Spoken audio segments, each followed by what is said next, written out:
Greetings, super citizen. Uncle Palm J has an awesome treat for my history buffs, especially those of you who are Africana Studies major like me.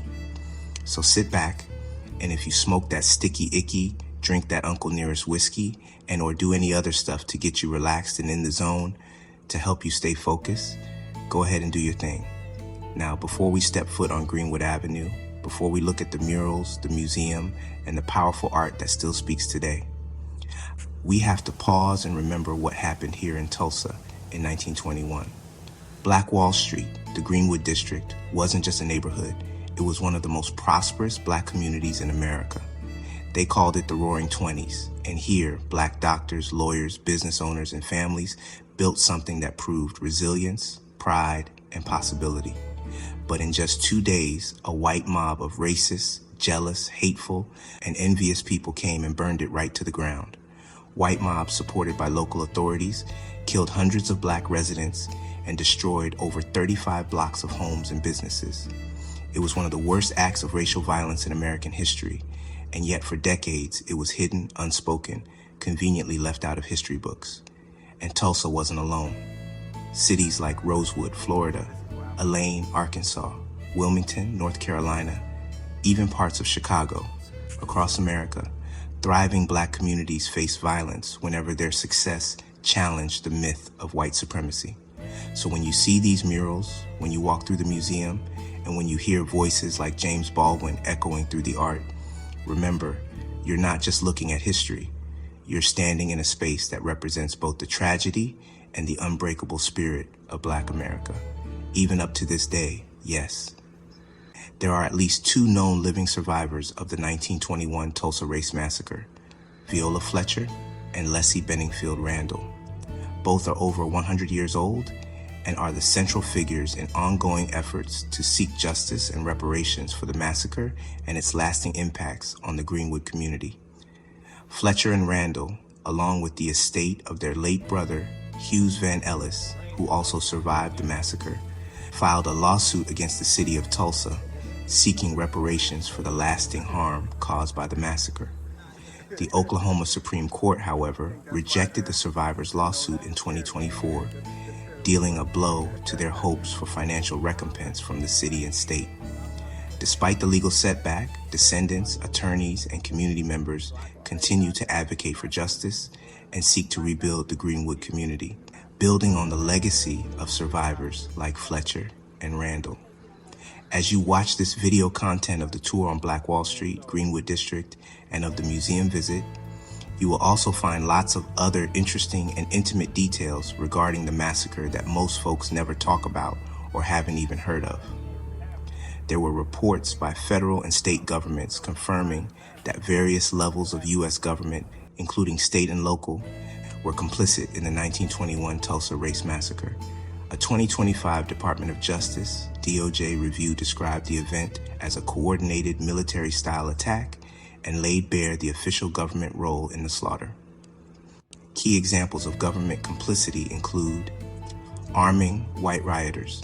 The Tulsa Police Department deputized and armed hundreds of white residents, many of whom had been agitating for violence, effectively swelling the ranks of the white mob. Disarming black residents. During and after the attack, law enforcement officers and National Guardsmen systematically disarmed black residents, confiscating their weapons and leaving them defenseless against the mob. Active participation in violence. Federal investigators found credible reports that some law enforcement officers participated directly in the murder, arson, and looting of the Greenwood district. Aerial assault. While the federal DOJ report does not mention aerial bombing, other sources cite credible reports that civilian and police airplanes were used to drop incendiary devices on Greenwood, making it the first American city to experience such an assault. Roundups and detentions. The Oklahoma National Guard rounded up thousands of black residents, detaining them in makeshift camps under armed guard. They were only released upon being vouched for by a white employer. Think being a refugee in your own country. That was the reason for the 9 a.m. to 5 p.m. working hours known as the 9 to 5. That is also where the term sundown town comes from as well. Black people had from 9 a.m. to 5 p.m. to go and come back from work, and they had to leave all white areas before the sun goes down to avoid being murdered by racist white people, obstructing rebuilding efforts. After the massacre, Tulsa city officials deliberately obstructed efforts to rebuild Greenwood. They imposed harsh new fire codes that prevented residents from reconstructing their homes and businesses. No, insurance companies did not reimburse most victims of the Tulsa race massacre. All but one of the damage claims filed by Black residents were denied, and the prevailing designation of the event as a riot instead of a massacre was an attempt to avoid payouts. The destruction of the prosperous Greenwood district left survivors and their descendants in poverty, with promises of rebuilding from elected officials being broken and the city and state failing to provide compensation for over a century. Cover-up and lack of accountability. For decades, the U.S. government failed to fully acknowledge or investigate its role in the massacre.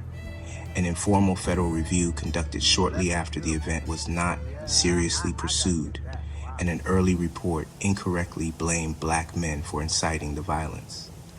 The 2025 DOJ report finally provided a full accounting, but concluded that no prosecution is possible due to the expired statute of limitations.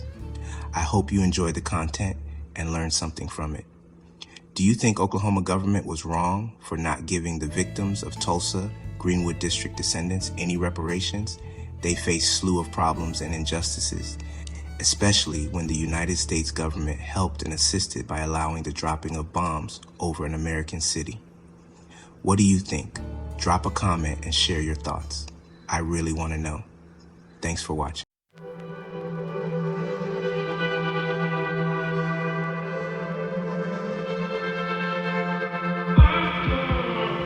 People participated in sports there. Yeah, they had to live just outside of Norman, Oklahoma, so they could go there to go to school, but they had to be gone before dark. That's actually where 9 to 5s come from. It was for people of color because you could not be in these areas after dark. So by 9 a.m. the sun is up, and if you're gone before 5 p.m. you still got sunlight.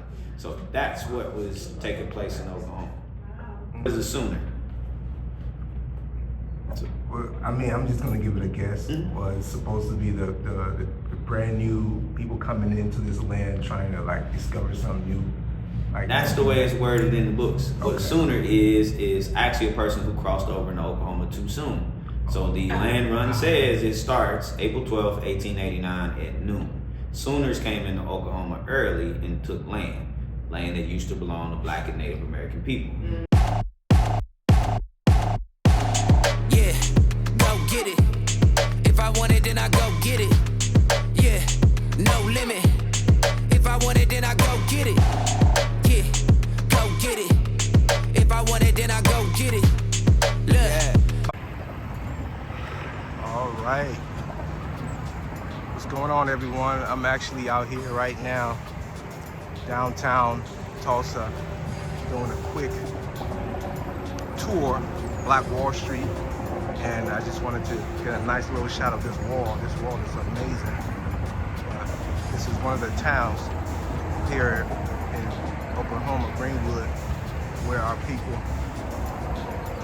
got all of their personal things and their businesses and everything burned down by a racist white supremacist mob. 1921. Not to mention there's so many other cities and towns that were victims of this, not a riot, but a massacre, because they wanted to put it in those terms, which riot is different from a massacre. But yeah, we're doing a tour today. I just want to get a quick little view, and this is how Black Wall Street used to look like. All right, so here I am, Black Wall Street. This is historic. It's not every day that you get to come over here, especially in this country. But I'm here right now, Black Wall Street.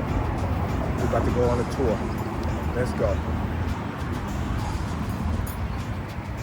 here right now, Wall Street. We're about to do the tour. I'm trying to figure out where we're supposed to meet. I think we're supposed to be meeting around here somewhere. I know it's around here somewhere.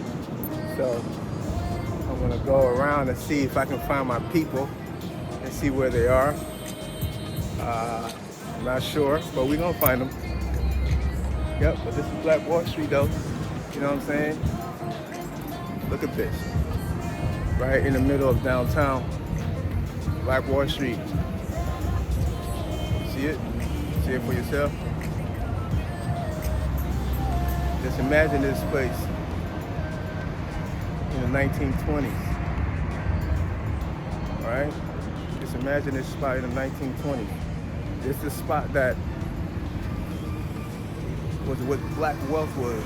The capital of black wealth. And on top of that,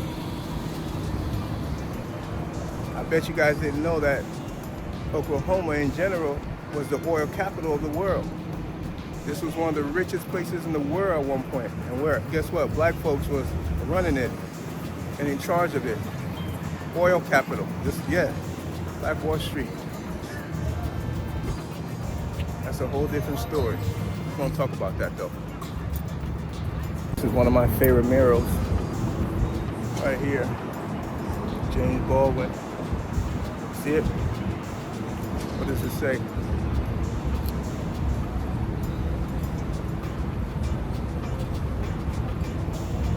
Can you guys read it?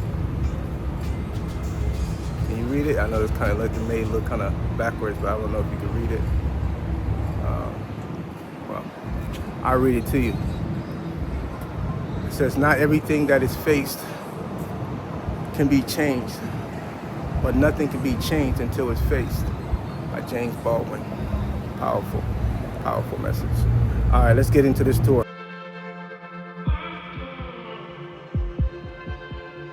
Tribes do you think were in the United States? Currently? No, originally. Oh. Yeah, how many different tribes would you guess? You say in general? Mm-hmm. Well, at least 1,000? No? It was like 100 and something, I want to say 111 the last time. 5? 5. Just 5? Yeah, it's fine. You should say 500. Technically, it's 560. Oh, okay. So the reason I asked that question That's is not because bad. depending on where you come from, pretty much every state has its own number. If you find people from the East Coast, traditionally they're gonna say they'll have a higher number, especially if they're from New York, New Jersey, Pennsylvania, mainly because they have a more accurate count. Once you get further into the West, you don't really hear much about it. Now, how many states are in the United States?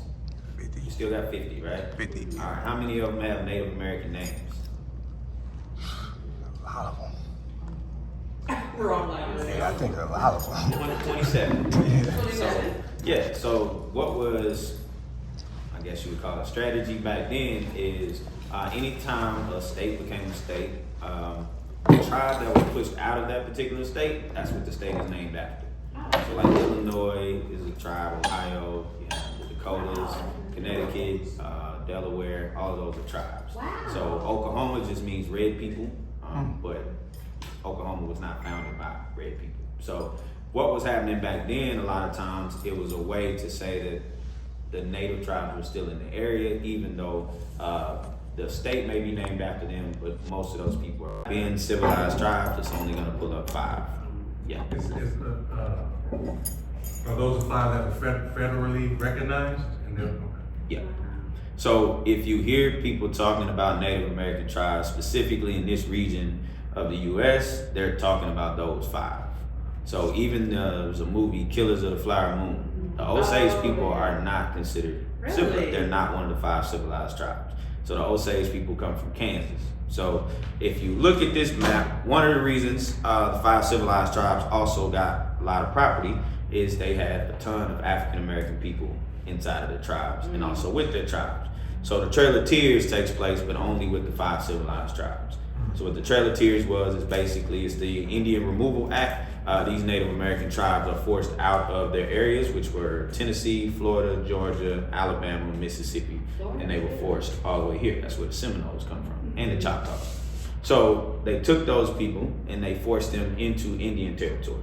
During the Trail of Tears, the federal government did send blankets and jackets, but they infected them with smallpox in order to kill more of them before they got here to Oklahoma. So once they got to Oklahoma, they were given plots of land, which is what you see here.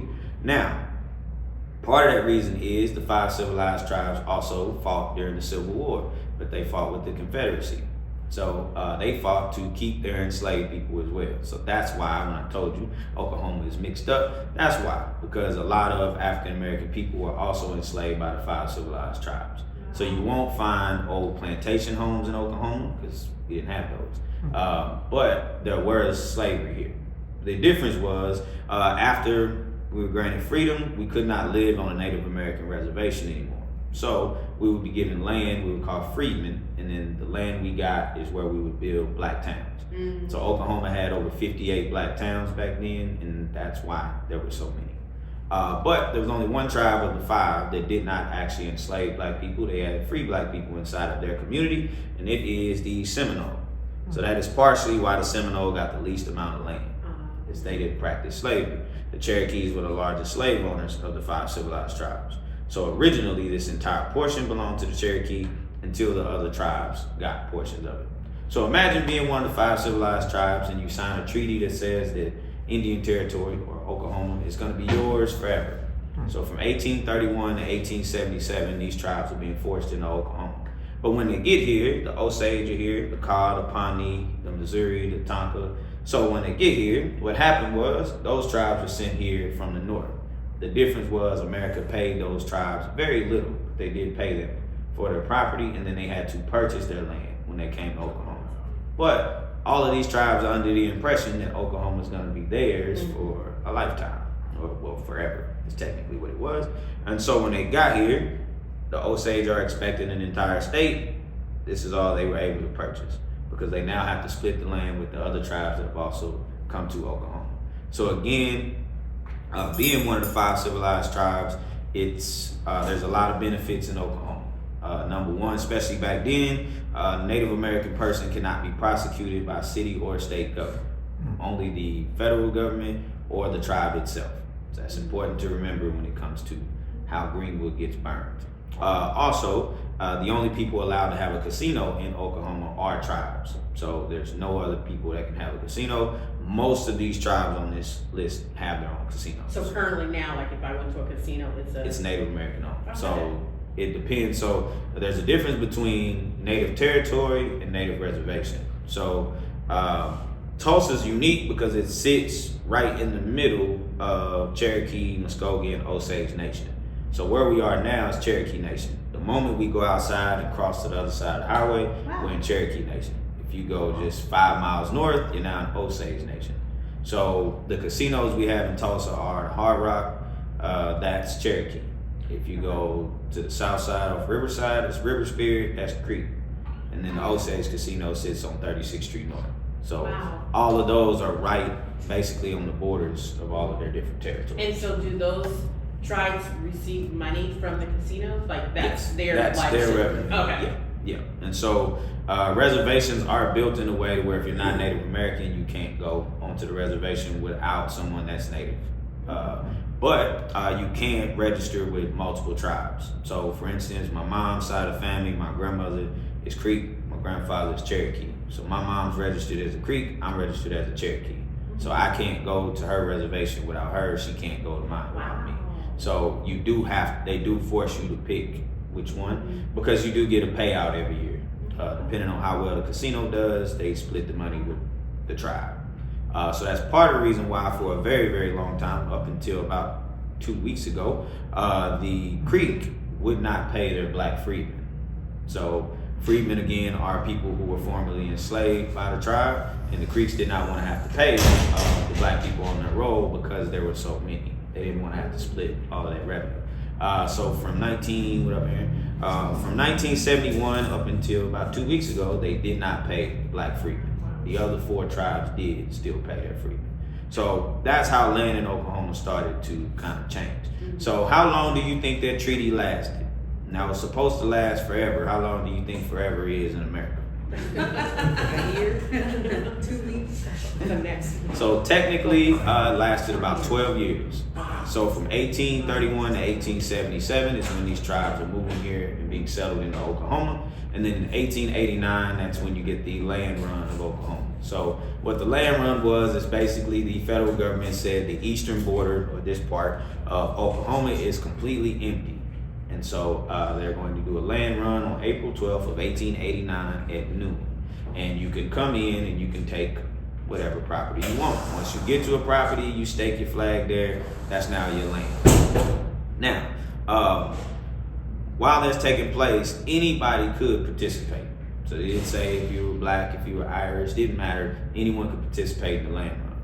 But what actually ends up happening is most of the bison that were in this particular area had already been killed. If you're a Googler, you can look it up. But they used to have a pile of bison 20, 30 feet high. But the federal government allowed a lot of unsanctioned police to come into this area and kill the bison.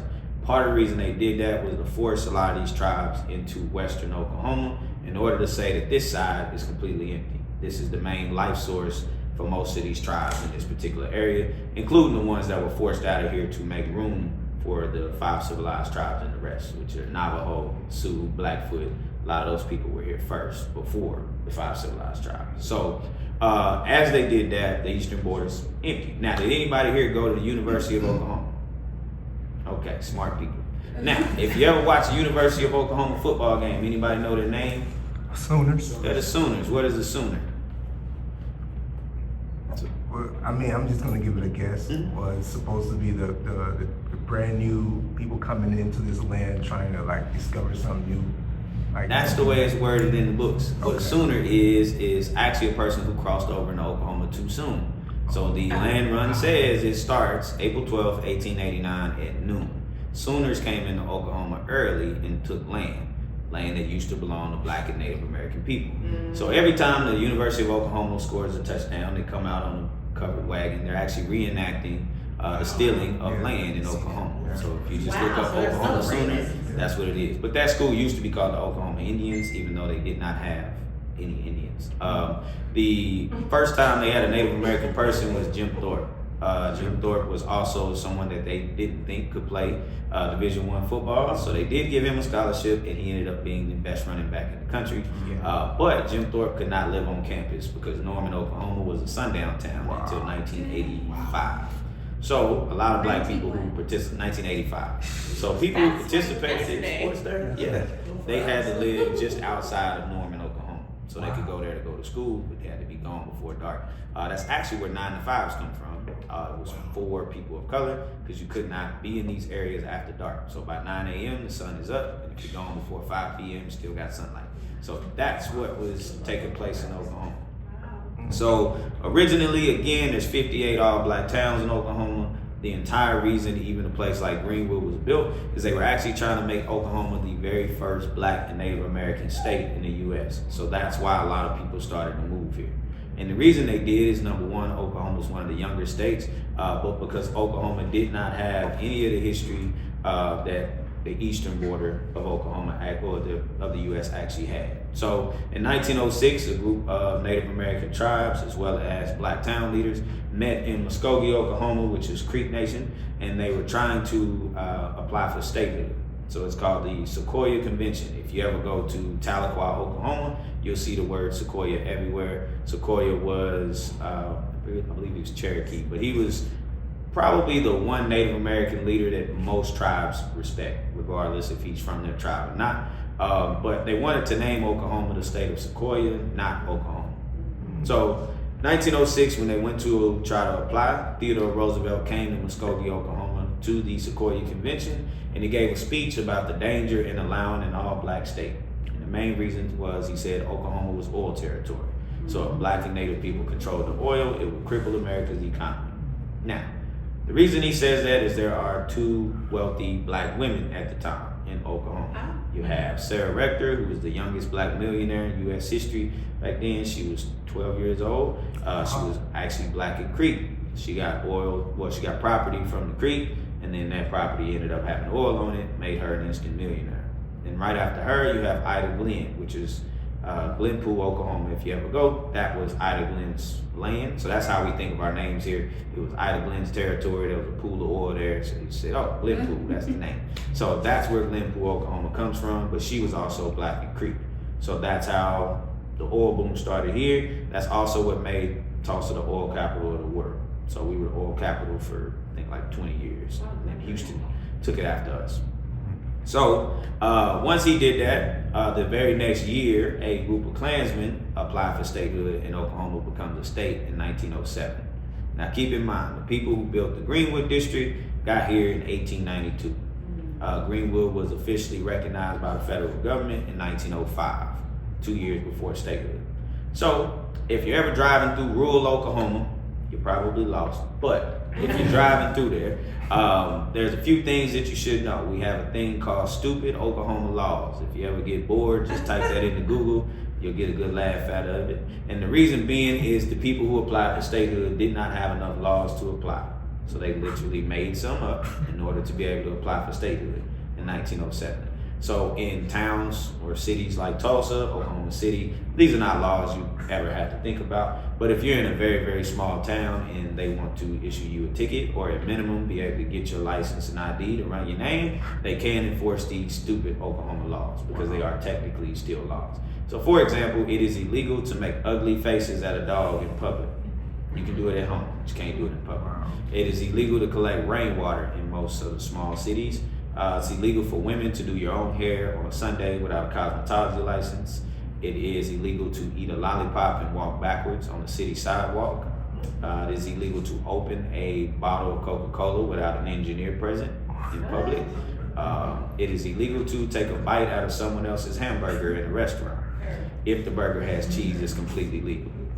But if the burger has cheese, it's legal. It specifically says hamburger. So any other meal, not against the law. But if you were to bite her burger, technically, you're in trouble. And it is also illegal to capture a whale in the state of Oklahoma. Are there wells? So if you catch one, you're going to jail. But if you're familiar with Route 66, there's the Big Blue Whale in Tulsa, Oklahoma. That was originally built as a joke to say they called a Big Blue Whale in Oklahoma because it's against the law here. But the people who made these laws were not from Oklahoma, so more than likely back then, without the benefit of Google Maps, probably didn't know that we were a landlocked state. So that's where the laws actually come from. So in 1907, Oklahoma becomes a state. Now what would be your guess of the very first law in Oklahoma? It would be the complete opposite of everything you've heard so far. Native Americans can't own land. Nope. Jim Crow. Segregation was the very first law we got in Oklahoma. Wow. So it went from nearly a Black and Native American state to segregation being the very first law. Now, by 1911, what is happening with a lot of these properties is Native American territory is being sold all over the western part and Midwest of the United States. Now, can anybody guess what tribe this man is from?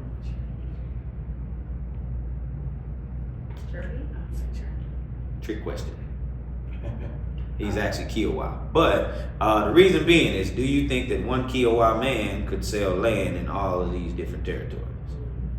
No. No, because the Kiowa don't live in all those different territories. But what was actually happening is, again, there were lands in Oklahoma that could only be owned by Native American people unless they decided to sell it.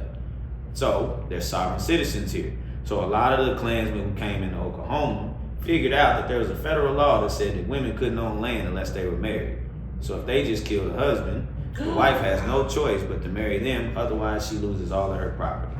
So a lot of Klansmen that on lists as Klansmen in the early 1900s, they become Native American people within 2 years of moving to Oklahoma. So the founder of Tulsa did the exact same thing. He was a Klansman in 1918, and then in 1919 he was a Cherokee.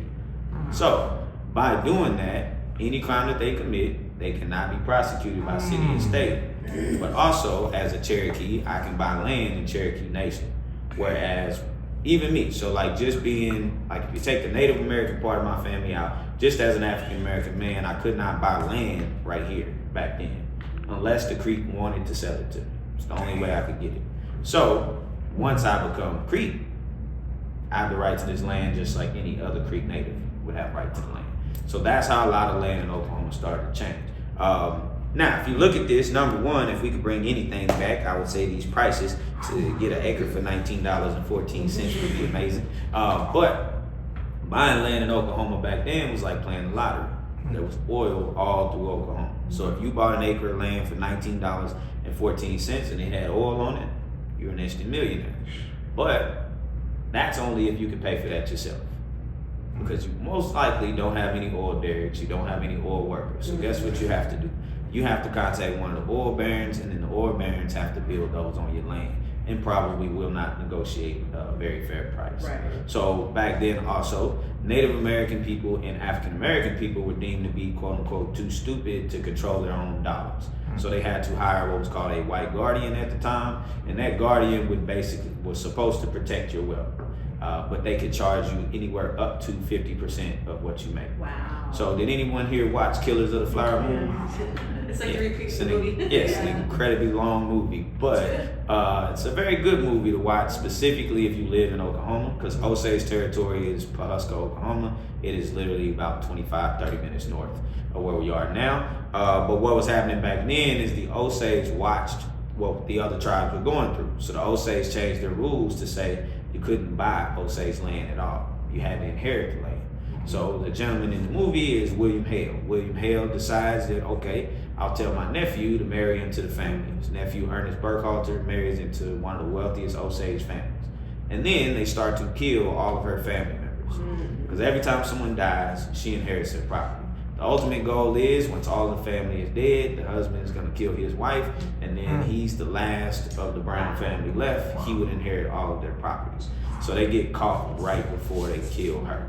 Oh. Do we know what happens to the kids though? Because after that movie, I was wondering, like, did the fathers end up killing the kids so that they don't? Okay.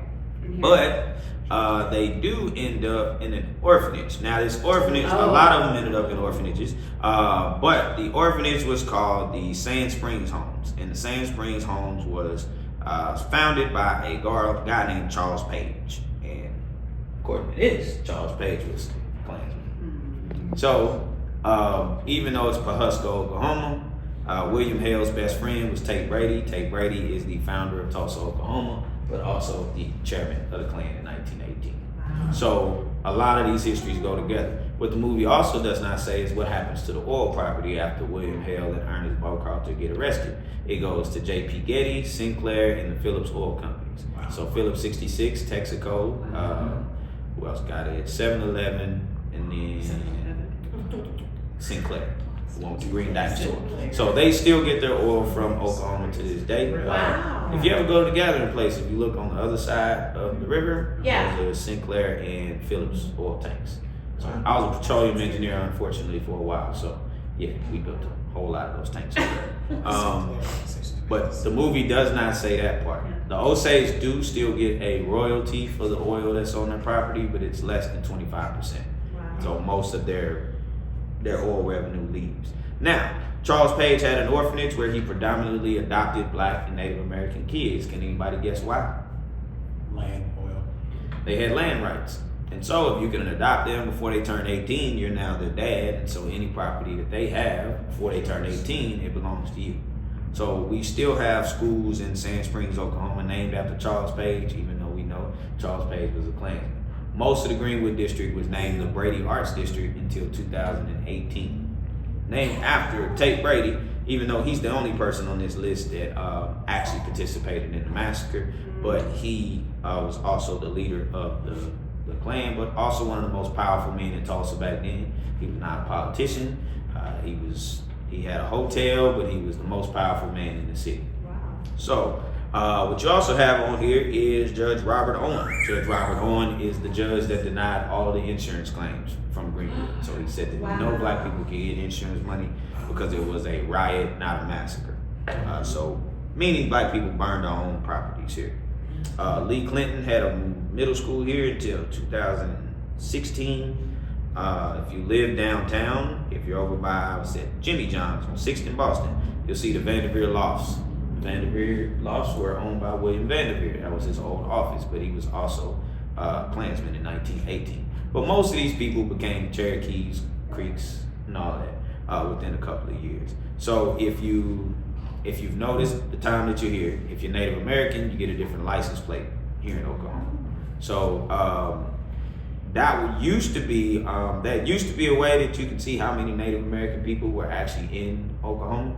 Until I had seen this study, and it said that Oklahoma's population as far as Native American people is less than 19%, even though over 28% of the drivers in Oklahoma are Native American.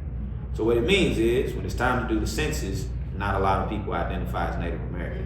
When it's time to tag our vehicles, all of a sudden we're Native American. Why? Because we don't have to pay the taxes. We can go right through the toll booths, don't have to pay them. But also if a police officer is behind me, he or she knows that even if they pull me over, they can't technically do anything to me. Until earlier this year, now they're taking a special training on how to give tickets to Native American people. This is crazy. But now they can issue me a ticket. But last year, if I was speeding down the street, they could detain me for up to 30 minutes. And they have to call the Native police, which are called light horsemen. The light horsemen have to come give me a ticket back then. If the light horsemen decide I'm not coming 30 minutes away for a speeding ticket, they just have to let me go. And why was that? Why did it change? You guys passed something, or not you? But Well, no. I'll say that for some reason the tribes voted against their own best interests. Was this prior? Like this was only going to last 1,000 years, or whatever, you know, or was it recent? No, they recently changed that. Yeah, they changed that about it. I think the vote was last March. Yeah, March of 2024, and then it went into effect this year. And is this a national voting, or is this Just Oklahoma? So like tribal members are the only people who can vote on stuff like that. It makes you wonder who's getting the cut, like, you know, who. And they probably convinced them that you guys are losing revenue if we ain't got enough time to get there.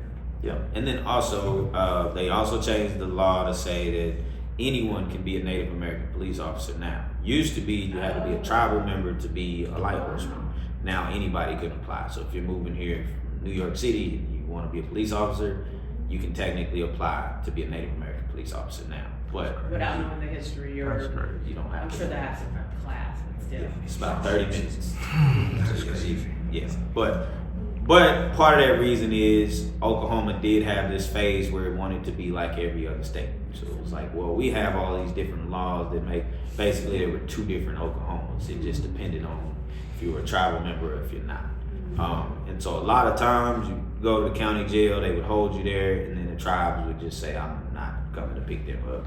So it's like, oh, well, now we have to let them go. And so they just kind of got tired of that. But tribal law is different. Even if the tribe does prosecute, their statute and the time limits they give for crimes is totally different in the state of Oklahoma. So it's, I know for a long time, like severe crime, they didn't have life sentences for a very long time. So that was another reason why they did say, okay, well look, people are going to tribal court for murder and getting out in 10 years like that. So that was one of the reasons they used to say, well, this is why we needed to combine the two.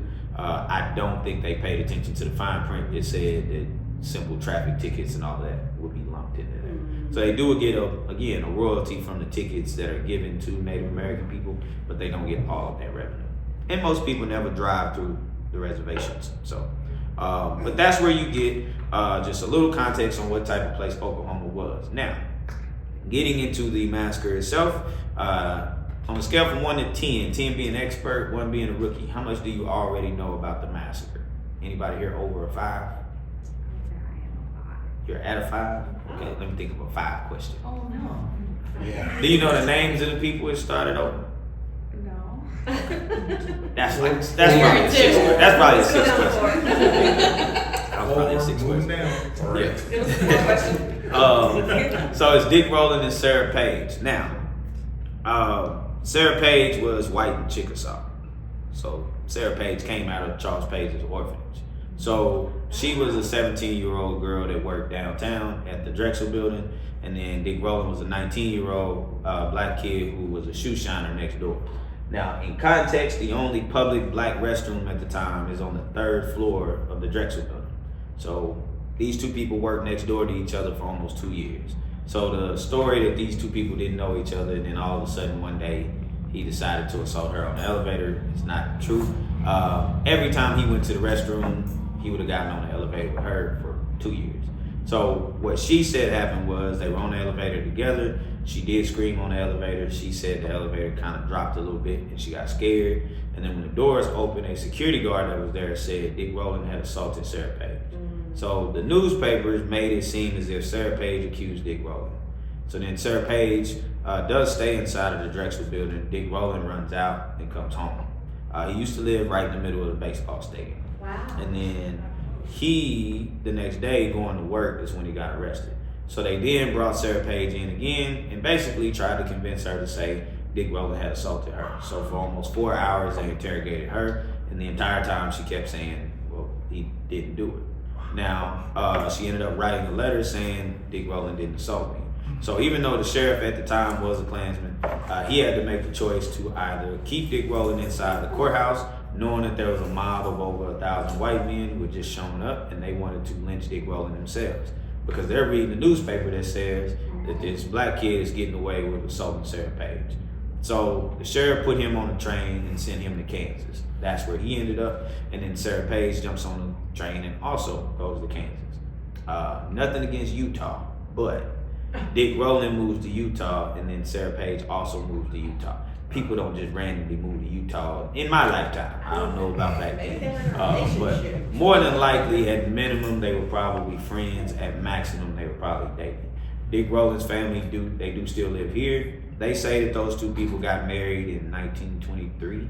I'm honest in saying I've never seen his signature before the massacre, so to say that that's the actual one, I don't know. But we do know he's alive. He was alive. He never died during the massacre. He was not here when any of that happened. Okay. I guess one of the biggest faults of Tulsa police is when the mob showed up, at no time did they tell them Dick Rowland was not in the jail. So this mob is thinking he's inside this courthouse. They're gonna break in. They're gonna lynch him. So at the same time, a group of black men find out that there's a mob there to lynch Dick Rowland. So 160 of them go all the way down to the courthouse to try to protect Dick Rowland. So when they get there, one white gentleman tried to take a gun from one of the black men. Most of the men in Greenwood fought in World War I, so they still had a lot of the guns. So when they got there, a fight broke out while they were there. No one was shot at that time, and then the Greenwood people turned to come back to Greenwood, and then the mobs followed them here overnight. But neither group knew that Dick Rowland was not in the courthouse. So just Tulsa police just saying, hey, we've already gotten rid of him, he's not here. It could have. Now, in opinion, they probably would have burned Greenwood anyway, maybe not that day. But what was taking place at the time is most white Tulsans back then didn't come into Greenwood, but a lot of black people went into Tulsa. So quite a few black people still worked in Tulsa, even though in today's money, they would be considered millionaires. But they did it because they were like, well, if we don't go work, they're gonna wonder where we get our money from. So a lot of people still worked in Tulsa. But this was a lot of the mob's very first time ever coming into this area. So their nickname for it was Little Africa. They assumed people here lived primitively and didn't have anything. So to come in and see 3-story buildings and you're seeing 2- and 3-story homes, they've got nice cars and furniture like that. The people who burned Greenwood were also poor Tulsans. So they're looking at it like, wait, they got all of this, you know? So that's where the massacre actually starts. The first homicide takes place 2 doors down at the U-Haul building. That gentleman was shot twice in the back, and then they set his body on fire. From there, they cut through the field to where Dick Rowland's house was. He wasn't there. Set that house on fire. Then they go over to Mount Zion Church, and that's where a group of about 100 black men barricaded themselves in the church, and they were shooting anybody they saw. So then the mob mounted a machine gun over there, shot up the church, and set the church on fire. Now, this is the first time in U.S. history that an airplane had been used to bomb Americans by other Americans. It had never happened before here. Anybody willing to guess the last time it happened? Oh, it's happened one more time. In Philadelphia. Yeah. 1985. The move bombing in Philadelphia. 85. It's before my time, but it was. I graduated high school in 85. So yeah, 1985. The move bombings in Philadelphia. That's right. It's the only 2 times in U.S. history that an airplane had been used to bomb Americans by other Americans. So what that ended up doing is May 31st, it was a gunfight. These World War I veterans were able to defend Greenwood on May 31st. When the plane was brought in overnight, there was really nothing they could do at that point. They were not military planes. Actually, the planes belonged to Tate Brady, the first two they used. They would pour kerosene over the tops of the buildings and then basically drop Molotov cocktails on top of them. So if you're familiar with kerosene, if you throw water on the kerosene fire, just amplifies the fire. So at this exact same time, the National Guard did arrive here, but they actually blocked off all the borders of Greenwood so that black people could not escape, quote unquote, for our own safety. Then every black person who was not killed was actually put right here on this street, Archer Street, and walked all the way down to an internment camp. The internment camp back then was called Convention Hall. Can anybody guess who it was owned by? Tate Brady. It was called the Brady Theater. It's the old lady on Brady. It's called the Tulsa Theater now. What year are you talking about right now? This is 1921. So you can also, when we walk, we'll actually see the Brady Theater. You can still see Brady's name on it. They didn't power wash his name off, so it's faint, but you can still see it. But that is where the first internment camp was. The second was McNulty Park, which was a baseball stadium. So it was not here. The baseball stadium was over where the Home Depot is on Elgin, downtown, which is right next door to where they discovered the 3 mass graves. So that's why the mass graves are so close to Home Depot. Now, the internment camp here worked very, very similar to the concentration camps that were used in the Holocaust. Can anybody guess how so? How would that happen? Separated the men and women. Yeah. Separated you. If you needed to go to the restroom, you needed a green pass to go to the bathroom, you needed a red pass to take a shower or a bath, and you needed a police protection tag that you would wear on your shirt anytime you went outside. Now, part of the reason is, did any of you know that the American government helped the Jewish community get reparations for the Holocaust? Did y'all know that? Now, what was one of the reasons they helped? America had to help. Because Adolf Hitler himself said he got his idea from studying American slavery, Jim Crow, and the treatment of black and native people in America. So by him saying that, the Jewish community was able to say, well, look, you gave him the blueprint. Now, the Holocaust happened almost 30 years after Greenwood. But if you were inside of his concentration camps, you needed a pass to go to the bathroom, you needed a pass to take a shower, you wore a police protection tag or a gold star anytime you were outside to identify you as one of the people from the concentration camp. So he was using these same models. Now, did he use Tulsa specifically? Maybe not. Because this is all a part of what's called the Red Summer, which goes from 1917 to 1924. And in that time period, there are 37 black towns that are burned the exact same way and the exact same blueprint is used. So if you had to think about the cities with the most black poverty, what are some cities that come to mind? Across the country or? Across the country. Los Angeles. Had Black Wall Street. Chicago had one. Detroit had one. Philly had one. DC. Atlanta, Raleigh, North Carolina, Durham, North Carolina, Elaine, Arkansas, Little Rock, Arkansas, Memphis, Tennessee. All of them had prominent black districts. And the reason they did is that the model all comes from one black man from Tennessee. Y'all know who Robert Church is? Do they teach y'all about Robert Church in Tennessee? Oh, see, hey, man.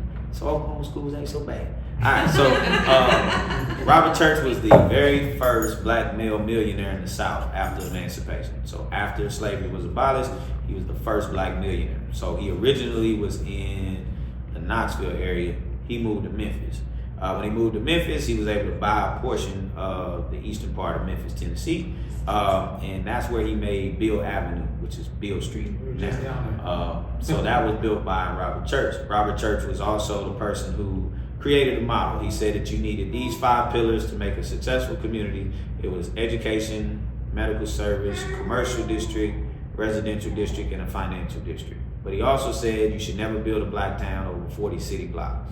He said if you went over 40 city blocks, you get too greedy. So if you go look at most of the prominent black towns back then, none of them are over 40 city blocks. So they take that model from Robert Church. He also invited Booker T. Washington in. Anyone here know who Booker T. Washington is? All right, so this is a trick question, but we'll see if you can answer it anyway. Can you name 5 things about Booker T. Washington? Most people can't. And that's probably intentional in the way we learn history, just in the U.S. in general, because the Reconstruction era happened to be the wealthiest time for African American people, but it was not the best time for specifically whites in the South. And the reason being is directly after slavery was abolished, Abraham Lincoln took the land from the slave owners and gave them to the enslaved people. After he was killed, Andrew Johnson took that land back from the African American people and gave it back to the old slave owners. So during that time period where black people controlled their property, that's when a lot of this black wealth was accrued. That is actually where Robert Church got his wealth from. So the Reconstruction era is not necessarily talked about a lot, but Booker T. Washington was the most famous black person in America back then. Yeah, so go ahead. Yeah, I agree. There's one thing that I do remember them beating into our heads about Booker T. Washington, which was he and W.E.B. Du Bois had this feud that was, endless, and it even plays into this to our current modern, politics, society. Yeah. So W.E.B. Du Bois felt like if you trained African American kids to learn how to navigate in white societies, that would help. Booker T. Washington felt that, you probably should just build black districts, because he felt like Jim Crow and all that's never gonna go away. So that's why those two feuded so much. But Booker T being more famous, more people kind of aligned with Booker T. But that was mainly because they didn't know W.E.B. Du Bois as much. So what Robert Church did is, knowing how famous Booker T. Washington was, he invited Booker T. Washington to see Beale Avenue. So when Booker T came, he made a quote about what he saw, which was it was a Negro's oasis. So then that ends up on the front of every black-owned newspaper all over the country. So you get a lot of black people moving to Memphis. And so then they take that idea, a guy named Edward McCabe, E.P. McCabe, takes that idea and goes to Kansas, and he builds Nicodemus, Kansas, but he uses the same model as Robert Church. So then he invites Booker T to Nicodemus, Booker T won't go. So he moves down to Pine Bluff, Arkansas, and builds the exact same thing in Pine Bluff. So once he builds it in Pine Bluff, he then invites Booker T. Booker T doesn't come. So he decides, we'll start a school and we'll name it Booker T. Washington, because he loves education. So they started Booker T. Washington High School. Then they invite Booker T to see the high school, and he comes down and he sees Pine Bluff, Arkansas. So he calls that a Negro's paradise. So now you have a lot of black folks leaving Memphis and just other areas of the country. They're moving to Pine Bluff, Arkansas.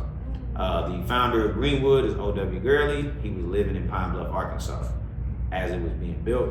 He took that concept from Pine Bluff and brought it here. Main reason he came here is he was black and Creek, so he could buy land right here. So he bought the first 40 acres on this block, and then he started to sell it to people who started to move here. And then he used the exact same model. Invited Booker T. Washington in, started a school, Booker T. Washington High School in 1913, and then Booker T came to see it. And that's when Booker T said that this reminded him of a Negro version of Wall Street. That's how I got the nickname Black Wall Street. It was called Greenwood. Anybody from here say Greenwood. Also, now that you live here, if you say I'm in Black Wall Street, our next question is probably where you from, because we all say Greenwood, but when we hear it, we're like, oh, out of town. So, but mainly because Booker T also named Durham, North Carolina, Black Wall Street after he left here. So that was a way to differentiate the two. So as it's being built, they built 197 businesses. There were 1,256 homes. In 16 hours, all of it was completely destroyed. So the next piece just gets into what type of place Oklahoma was. Tate Brady is actually up here. That is Tate Brady there. He went all the way to Okemo, Oklahoma to witness a lynching there. Now, does anybody know what, after emancipation, after slavery is technically abolished, what was one of the first laws that African American people broke? They were transient laws. So transient laws and trespassing laws. So imagine you're on a plantation and someone walks up to you and says, you know what, you're free now. If you walk through that grass, you're trespassing. Now, is slavery illegal in America? Does anybody know the answer to that question? You said, is it illegal? Yeah, is slavery illegal now? No.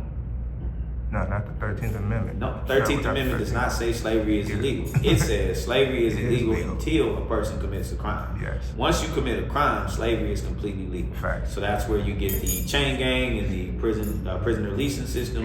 So what was happening back then a lot of times is if a black person broke the law, being transient, just having nowhere to go was against the law. If you walked through an area that did not belong to you, if it was privately owned, a trespassing violation can get you put right back into slavery.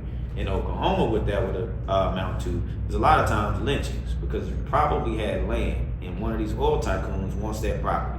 So you can either give me the property or you'll be sentenced to death. This lady, Ms. Lawrence, did not give up her property. Her husband was killed, so she was just her. She refused to marry a Klansman, so her and her son were convicted of trespassing 3 days later. And then they were taken to Okemo, Oklahoma in 1911, and that's where they were lynched. So it's actually 2 people on that road. And and Tate Brady was there to witness it. The guy who owns the orphanage. No, that's the guy who founded Tulsa, Oklahoma. That's crazy. So that was taking place throughout Oklahoma. So it went from nearly a black and Native American state to being a place that has over 76 documented racial terror lynchings. So the Klan was very prominent in Oklahoma, specifically Tulsa. So believe it or not, the last time we had a major KKK parade was 2001. Wow. I remember because I went to that one, my mom took us, and my head basketball coach was actually marching in that. Wow. And I still remember one of the Klansmen had on a pair of Jordans, and I remember thinking to myself, like, wearing Jordans? He got Jordans. And I asked my granny, I was like, well, he got on Jordans. She said, baby, everybody like Michael Jordan. I still remember that to this day. But it was, they used to do it right downtown by the Hyatt, off 2nd Street. So it was something that now they did have tons of police out there. If they were on horseback, they couldn't wear their hood. But if they marched, if they walked, they could wear their hood. Oh. But they always did it. And so it was something that they had done for years. And it was because Tulsa was the Klan headquarters back then. Mm-hmm. Same way Stone Mountain was the headquarters in Georgia, Tulsa was Oklahoma's Stone Mountain. So you had Klansmen that would come here from all over the region to go to these different conventions and stuff like that. So even in this time period, that was one of the things that Tulsa used back then to not have to take ownership over the massacre. It was like, well, there was a big Klan rally here about a week before the massacre. How do we know that the people who burned it weren't them? It's like, because they, but that's where that comes from. So then, during the massacre, most people think that this history was hidden from people. You don't hide it by putting it on a postcard and sending it to people all around the world. It was not talked about on a grand stage, but it was something that a lot of writers themselves used to pass around. Now, one of the biggest mistakes made during the massacre from our side, from Greenwood side, is we didn't document the names of the people who participated in the massacre. So there was an old saying that my granny used to say all the time, and she would say that you never met a white man named Klan. And the reason she would say that is she would say, back then they blamed the Klan for everything. She said, well, here was the thing, if you blame the Klan for everything, the individuals who actually did it don't have to take accountability for anything that they did. And the example she would give still gets people to this day. So I'll ask you, do you know who Roy Bryant and J.W. Miller is? Anybody know who those 2 people are? You ever heard of those people? All right, what about Emmett Till? Okay, Roy Bryant and J.W. Miller killed Emmett Till. Who did you think killed Emmett Till in your brain? Klan, a white man. So literally people grew up thinking that he was killed by a white man in Mississippi. Do you know how many? So the people who actually did it were able to mask themselves amongst everybody else to say, yeah, he was killed by a white man in Mississippi. So Roy Bryant, before he died, after he died, there was a black man who said that he was friends with Roy Bryant. Did not know Roy Bryant was the one who killed Emmett Till. And it's not as if Roy Bryant would be like, man, hey man, you know what I did when I was 30? There was no way he would just do that. It's the exact same thing with the massacre itself. This man that's in this picture standing over this prominent black doctor that I'm going to talk about, it's not as if that man would see this picture and say, man, that's me. He would just look at it and say, oh, well, that's terrible. And that would just be the end of it. So not documenting any of those names also made it to where these people were able to get away with what they did. Now, in order to show what they did, they turned these into postcards and sent these pictures to friends and family. Because even back then, they knew how massive Greenwood was. It was the wealthiest black district in the U.S. It was the wealthiest black district in U.S. history. So that's why these take place. Now, the person under the sheet, there are two versions of this picture. One has his face uncovered, one has his face covered. I don't use the uncovered one, but if you are a Googler, it does exist. That is Dr. A.C. Jackson. Now, did y'all learn about Dr. A.C. Jackson in Tennessee? See? So he actually went to school at Meharry Medical School, one of the first black medical schools in Tennessee. He was the top black doctor in the country, and he was one of only 5 doctors that had a license to practice on black and white people. He worked with the Mayo brothers before he moved here. His title was the most capable Negro in America in medicine. So he's the top black doctor in all of the U.S. He trained almost 80% of the doctors who practiced in Tulsa, Oklahoma. That was black and white. So what happened to him is he was inside, he was at the internment camp, helping people who had been shot or burned. When he went home, 2 teenagers came to his house, marched him out of his house, and then shot him in the street. After he was shot in the street, he was left there to die. That's where he ended up dying the next day, is when this picture of him was taken, and it was just written on there, Negro slain in Tulsa riot. Didn't actually talk about who Dr. A.C. Jackson was. The only reason we know what happened to Dr. A.C. Jackson is his neighbor was actually a wealthy white doctor. And that doctor is the one who told the police they shot A.C. Jackson. And the reason he was saying that is not only did A.C. start the first black-owned hospital here in Greenwood, he also worked in Tulsa's hospital. So this doctor is saying they just killed the best doctor we have in the city. But they were next door neighbors. So that's one thing that most people don't know about Greenwood, is it was the first mixed community in Tulsa. Because if you weren't Klan or in oil and gas, more than likely you didn't live in Tulsa, Oklahoma back then.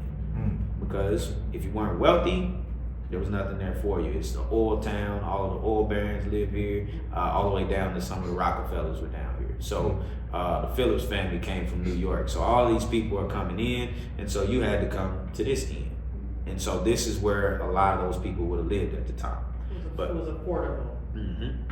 Then, this is a picture that I never thought about until I found it. It's a 4-year-old boy who's holding his 2-year-old sister.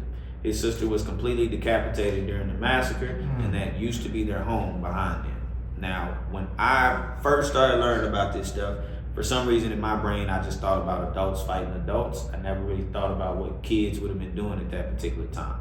But the fact that not only did that take place and someone decapitated a 2-year-old girl, someone also stopped this kid in order to have them take a picture, in which taking a picture back then was a longer process than today.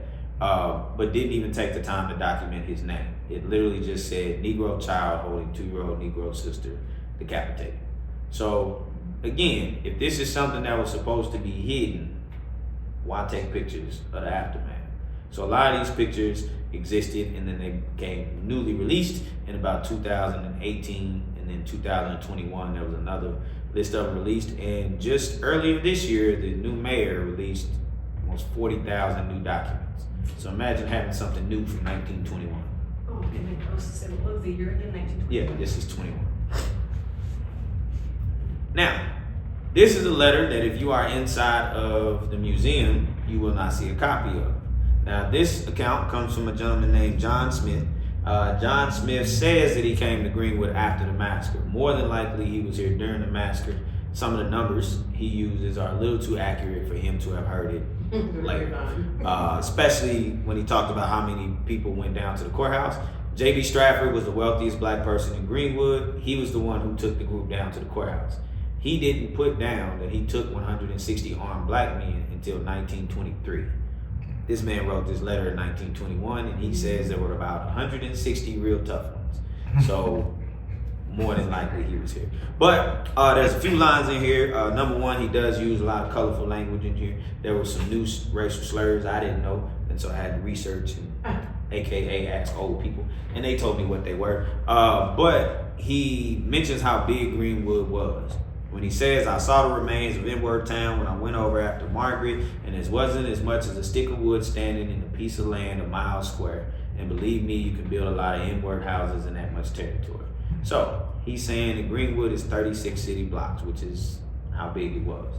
Then from there, it says, I presume you people there thought mighty hard things about Tulsa when you read the papers, but the grand jury, which has finished its inquest into the riot, laid the whole blame on the N-words where it rightfully belonged. As I understand it, the whole fracas started over the fact that a Shinola attempted to assault a white girl and they had him in the county jail. The Skillets got the idea that there was going to be a lynching, which of course should have happened, and about 160 real tough ones armed with rifles, shotguns, razors, etc., and paraded right up Main Street to the county jail and told all hands en route what would happen if they didn't watch out. Naturally, the whites went home right away when they saw the armed coons, but they came right back with everything from a shotgun to a cannon, and the battle was on. It raged for hours right up in the business section, and it was about 3 a.m. before they had the coons chase back to N-word town. Then the fire started and they swept the black belt clean. Not a house or a barn or even a church being left. When the riot assumed large proportions, the white folks tried to round up the coons and put them in Convention Hall, which holds 5,000 for protection, but every time they would approach an N-word house, they would be fired upon from within, and the only way to get them out was to fire their houses, which of course was done, and when the house would blaze up, the coons would run into the next, etc. They tell of about 100 N-words barricading themselves in an N-word church and shooting every white they saw. It was necessary to mount a machine gun to get them out of the church, but they came quick when the machine gun started to spit. When the church burned, there was explosion after explosion from the ammunition that the coons had stored away, proving they were looking for trouble. When Convention Hall was full of shines, they took them over to the baseball stadium. And when it filled, they used the fairgrounds, so you can imagine there are some N-words in that town. There are actually more N-words in Tulsa, or rather there were, than there are people in Olean, so you can see how bad the fight must have been. So to pause there, that was what he did show in this particular letter. Whenever he makes a mistake, down here he crosses out his mistakes. But up here, that wasn't a mistake in wording. To say that there are actually more N-words in this town, or rather there were. So there were over 10,000 people in the district. After the massacre, they arrested over 8,000 black people. The witnesses say that it was well over 300 people who got killed. So for him to, in real time, adjust that and say, well, or rather there were that many people, that's not a mistake. Then he says, now that it is over and everything is quiet again, I understand the whites are going to rebuild N-word town, and if they do, I'll always say the shines went out for N-word town was a pretty rotten place before anyway. Now, what he's talking about is when the federal government, so Killers of the Flower Moon taught you that the newly formed FBI are the ones who solved that case. The last Osage murder happened 3 weeks before Greenwood was burned. So the FBI was still in Pawhuska, Oklahoma at the time that this was burned. So what ended up happening is when the federal government asked what happened, they found out what happened slightly, and then the Tulsa government said, well, look, we'll help them rebuild. Like, it's our fault, we're gonna help, we should have protected it, blah, blah, blah. The moment the federal government left, they were like, oh, well, I'm not gonna do it. So the same people who said that they would help were Tate Brady, it was Mayor Evans, who was also a Klansman, it was Chief Gustafson, who was a Klansman. All of these people said that they would help, but never actually gave a penny to the district. But that's what he's referring to there. Then he says, the grand jury decided that the riot was caused by black agitators who had been in N-word town for quite a while before the riot, and the fact that all the coons were well armed and had plenty of ammunition bore out the verdict. The whites had to break into the sporting goods stores to get in town to get weapons to fight them. If I had been there, I would have been well prepared, for I have in my arsenal my double-barrel shotgun, Joe's pump gun, 45 Colt, and about 100 shells. I have a couple Tulsa papers issued during the riot, which I'll send you first chance I get. It'll give you a good idea of what really happened, and it sure was aplenty. At the present time, there are no N-words allowed in the streets of Tulsa without a green pass, which is issued to all having employment. The others are still at the fairgrounds under care of the Red Cross. The total coons killed in the riot were over 200, although the papers had it down to 30 odd. The Salvation Army alone buried 68, and the morgues were just overcrowded with them. The line that stands out the most is probably the next. Of course, it is a shame that such things have to happen, but there's no way of preventing it that I know of. Abe Lincoln was a good old scout, but he never lived among N-words. I don't say slavery wasn't wrong, but no one can ever tell me that an N-word is equal to that of a white, for he is not. They are certainly the most treacherous, thieving, lying, dirty lot that ever drew breath, and I would be in favor of moving them all to Russia with their first cousin, Big Bill Haywood. Number one, why Russia? Number two, Right. The irony in what he said is it actually is contradictory. So if he says treacherous, right? I would say treacherous would be burning 197 businesses, 1,256 homes, and killing over 300 people over an accusation that even the supposed victim says didn't happen. That would be treacherous in my language. Next, he says thieving. So at the same time that Greenwood is being burned, the mob is able to bring their families in to literally steal out of these people's homes. So as he's writing this, they aren't currently looting. And then the last one was lying, which he admits that the Tulsa papers lied. The total coons killed in the riot are over 200, although the papers have it down to 30 odd. So imagine I owe you $200 and I wrote down that I only owe you 36. That would be a lie, right? So those lines were pretty crazy. But then after that, he kind of just goes into, he didn't think a thing about going to school with black people, but he would never let his daughter go to school with black people. And then he finishes off with, well, enough of N-words, you'll read your feel in the papers I'm gonna send you. Now this is a letter to his dad. So he was a little more loose with the way he talked. But now this part is theory, but I found a picture, and when he talked about the guns, he had a double-barrel shotgun, Joe's pump gun, a 45 Colt, and about 100 shells. So then a couple years after I got this document, I found this one. And this one's a little blurry, but the actual picture, this guy has a double-barrel shotgun, he has a pump gun, and he has a 45 Colt on his hip. There's actually a bronze monument of him at one of the parks. So when we go, you'll see it. And the pistol is actually very, very clear, and the double-barrel shotgun as well. Now, his name was John Smith. John Smith was rumored to be about 16 to 17 years old when he wrote that particular letter. So now, we don't know who this is, but when I saw it, I was like, the irony, the fact that he has all three of the weapons that this man said he had. And if it's his first time coming into Greenwood was June 21st of 1921, everything was already burned by then. So for him to know how large Greenwood was, how many blocks it went, all these different things, more than likely he was here before it was set on fire. But from there is where you start to get pictures like these. So this is a group of black men being arrested, going right down Archer. So it says captured Negroes on the way to Convention Hall during the June riot. This one is some of the rioters actually able to go get their families in order for them to loot. A lot of survivors said that they watched people wear their clothes out of their house, that they watched them take furniture, take money. There's even a picture we'll see in a second that has a safe that's opened on the corner. So it's like if these people weren't looting, then the safe would have been fully intact. And the fact that the safe was sitting right on the street corner tells you, like, no one leaves their safe on the street corner. I don't think. I haven't been that fortunate to find one.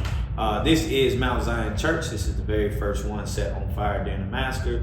In a second, you're actually going to see a video of it burning. Has anybody here ever seen video of the massacre itself?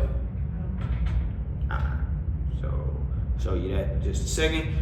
This paper comes from June 11th, 1921. This is in Oklahoma City, but they were talking about the massacre itself.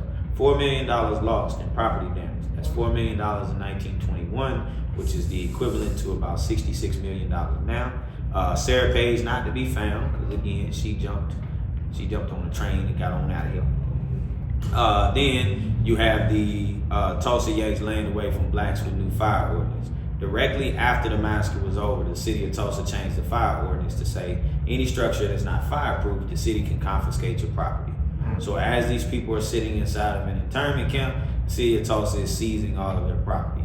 What ends up happening is an attorney named B.C. Franklin sues the city of Tulsa, and he gets everyone their land back, but every insurance claim they filed gets denied after that.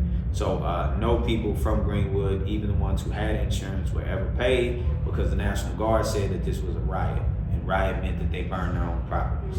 The story they told back then was the black mob showed up to the courthouse, got in a fight with the white mob. They didn't turn to come home, and when they got back into the Greenwood district, they were so upset they started to burn their own properties. And that same white mob saw that black people were burning their own properties, so they came in and stopped them. And as they tried to stop them, black people would shoot at them. So the only way to stop them from shooting at them is you had to shoot back.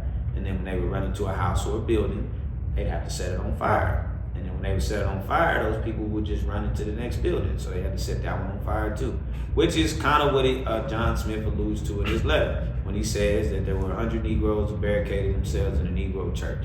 Well, if there was no one here to shoot at, they wouldn't shoot. So he said, of course, we had to fire their houses, and then we had to mount a machine gun to get them out of here. So that was the language it was written in back then. Now this is the south side border of Greenwood. It's the railroad track that still sits on the south end of this building. That is the exact same railroad track from back then. So it has not changed since then. It's the Frisco Rail Company is who ran it back then. And they also had what was called a Negro tax. So when it was time to rebuild, Greenwood did end up rebuilding. That's the one part of the history that I like for everybody to leave with, is Greenwood was actually completely rebuilt within 10 years of the massacre. The wealthiest time in Greenwood's history is 1941, 20 years after the massacre is when it was at its wealthiest point. When it was time to rebuild, they had to use these same railroad tracks to get their material here to rebuild. Frisco Rail Company then said, well, you have to pay a Negro tax in order to use our railroad system. Which a Negro tax just meant whatever it cost to ship, you had to pay double if you were black. So they did pay double. So out of losing 197 businesses, Greenwood rebuilt 238. They lost 1,256 homes. They rebuilt 2,013 homes. They lost 36 city blocks. They rebuilt 40 city blocks. So it actually got a lot larger the second time they built it. That picture is from downtown where it says Little Africa on Fire, Tulsa Race Riot, June 1st. That is the 100 block. There's a particular one I'm looking for.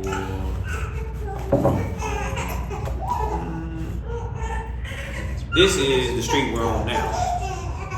We are over here. So you'll see it when we go outside as well.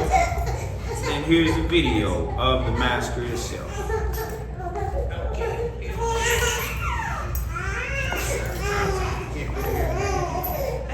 Question for you.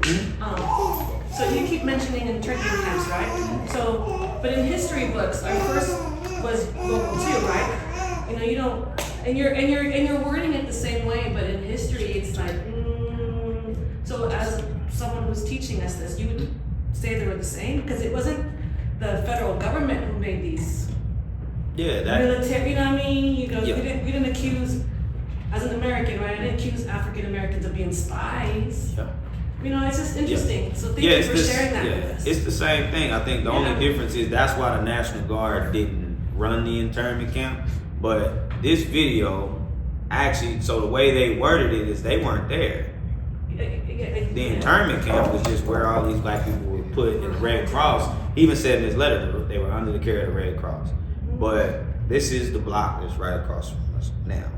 But once it jumps to the internment camp, you'll actually see that the National Guard was not only there, they were sleeping, they were walking around. Did they have guns? Were they off wire around and you couldn't Yeah, well, it's just a big old building. So that's Convention Hall, the Brady Theater, or the Tulsa Theater now. But that's all these people are getting ready to be stuffed inside of this building. On the street, it's called Reconciliation Way now. But so that's the Red Cross portion, but you also see that there's National Guards going to be there. So, Yeah, right there. so originally they said that, yeah, it was ran by the Red Cross, but clearly the National Guard was there as well.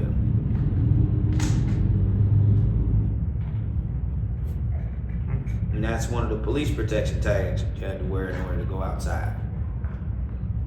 So they were still expected to go into the city to work if they still had their job. Only because the Tulsa elite did not mind these people being arrested at first until they figured out, like, wait, who's gonna watch the kids? Who's who's gonna clean up, who's gonna drive me to work, so then That's that tag. what you also see is they were allowed to actually come get their employees. That's what the information desk was. You had to prove that these people work for you, and then you could come check them out for them to go to work. And that's when they would get their police protection tag, but that only lasted during the day. So you had to be back before dark. So if not, you'd be shot. So quite a few people still had to go to work literally the next day. It wasn't like you're just fine. It's like, nope, still gotta go to work. But did they pay them still, I guess? Yeah, they did. Now, who's the most famous Jackson you can think of? Michael Jackson? This is Joe Jackson's great uncle. His name was Samuel Jackson, not Samuel L., just regular Samuel. But he had a funeral home here in Greenwood. It was here, he rebuilt it after the massacre. It was called Jackson's Funeral Home. It's now called Jack's Funeral Service. Tito Jackson was living here in Oklahoma before he died last year. He was working on a museum about his family's history here. So before they ended up in Gary, Indiana, Samuel Jackson lived here. After he left here, he went to Chicago. From Chicago, he went to Gary, Indiana. And that's where they all ended up. But a lot of famous black people, and specifically in that time period, a lot of those black millionaires, Madam C.J. Walker had a beauty parlor right on that side of the block. We'll actually walk past where hers was. Then later, Gary Morgan, after he invented the stoplight, he ended up down here for a little while. Booker T. Washington, George Washington Carver, all of them used to walk right up and down these streets.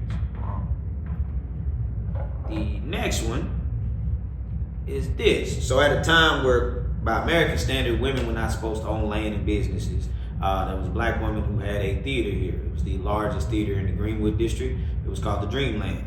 The Dreamland Theater was 750 seats, and it was the very first theater in Tulsa, Oklahoma to get air conditioning, meaning it would have been my favorite. But the Lula Williams did have this one. This one was burned during the massacre, so she completely rebuilt it after, and then it was torn down again in the 60s. But that's that. So what actually happens to the Greenwood district, if you're a fan of cars, this makes a little sense. These are cars from the 50s. The only thing still here in this picture is this one church. The basement of that church survived the massacre. Everything else was gone. Wow. Now, if Greenwood looks like this in the 50s, why does it not look like this today? Anybody willing to guess? Investment? People not investing? Oh, no. There's a federal policy that does a thing, they call it Negro removal, but it's actually called urban renewal. Urban renewal is a federally funded program that gave each major city the right to put a highway wherever they wanted. The federal government would pay for the highway. The mayor at the time gets to choose where the highway will be built. So this highway could have been built anywhere in Tulsa, Oklahoma. The mayor at the time, his name was Bill LaFortune. Any of y'all ever been to LaFortune Park? So Bill LaFortune, his great-grandfather was Mayor Evans, who was mayor during the massacre. Then his grandson was the mayor during the 100th-year anniversary of Greenwood being burned. That was G.T. Bynum. So Bill LaFortune decided he wanted to put that highway directly through the Greenwood district. Tore down Madam C.J. Walker's beauty parlor to do it. The Dreamland Theater, all of that was gone. So 1953, this top portion is black-owned land in Greenwood. So to show you where we are now, we are, so you got Vernon, you got the last of the Greenwood district. We are sitting right here in this little empty spot. This is Archer Street right here. So that's what it looked like in 1953. We're right here, right now. So what ends up happening is urban renewal also built this highway, but there's absolutely no exit into the Greenwood district at all. So again, the wealthiest time is 1941. So when this started to be built in the late 50s, this is what, this parking lot right here, this is what it looked like right before urban renewal starts. This picture was taken 8 months before they started building the highway. So to say that this area was completely blighted and we didn't need it, tore it down. Now, why did they tear it down? City economics. What also happens at the same time as urban renewal is integration. So what was different was Greenwood was self-sufficient. During the Great Depression, Greenwood didn't actually have to deal with any of that because they manufactured everything they had right here. So you have Tulsa looking at Greenwood and saying, well, the money doesn't leave from over there. First generation of Greenwood had its own U.S. federal post office, which gives it its own U.S. federal post code, meaning it pays taxes to itself. Second generation, now they burn their post office. If you were to burn a post office today, it's federal crime, but back then, guess not.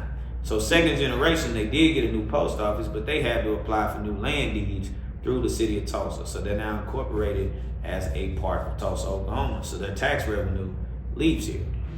Now, did any of you take a city economics course in class in school? So city economics is very, very simple, and it works the same in every city. If we all live in the same neighborhood and we shop in our neighborhood, at the end of the year, our city does a tax assessment on where the dollars are being spent inside of the city. What they then do is take a portion of our tax dollars and give it back to the community that we spent it in.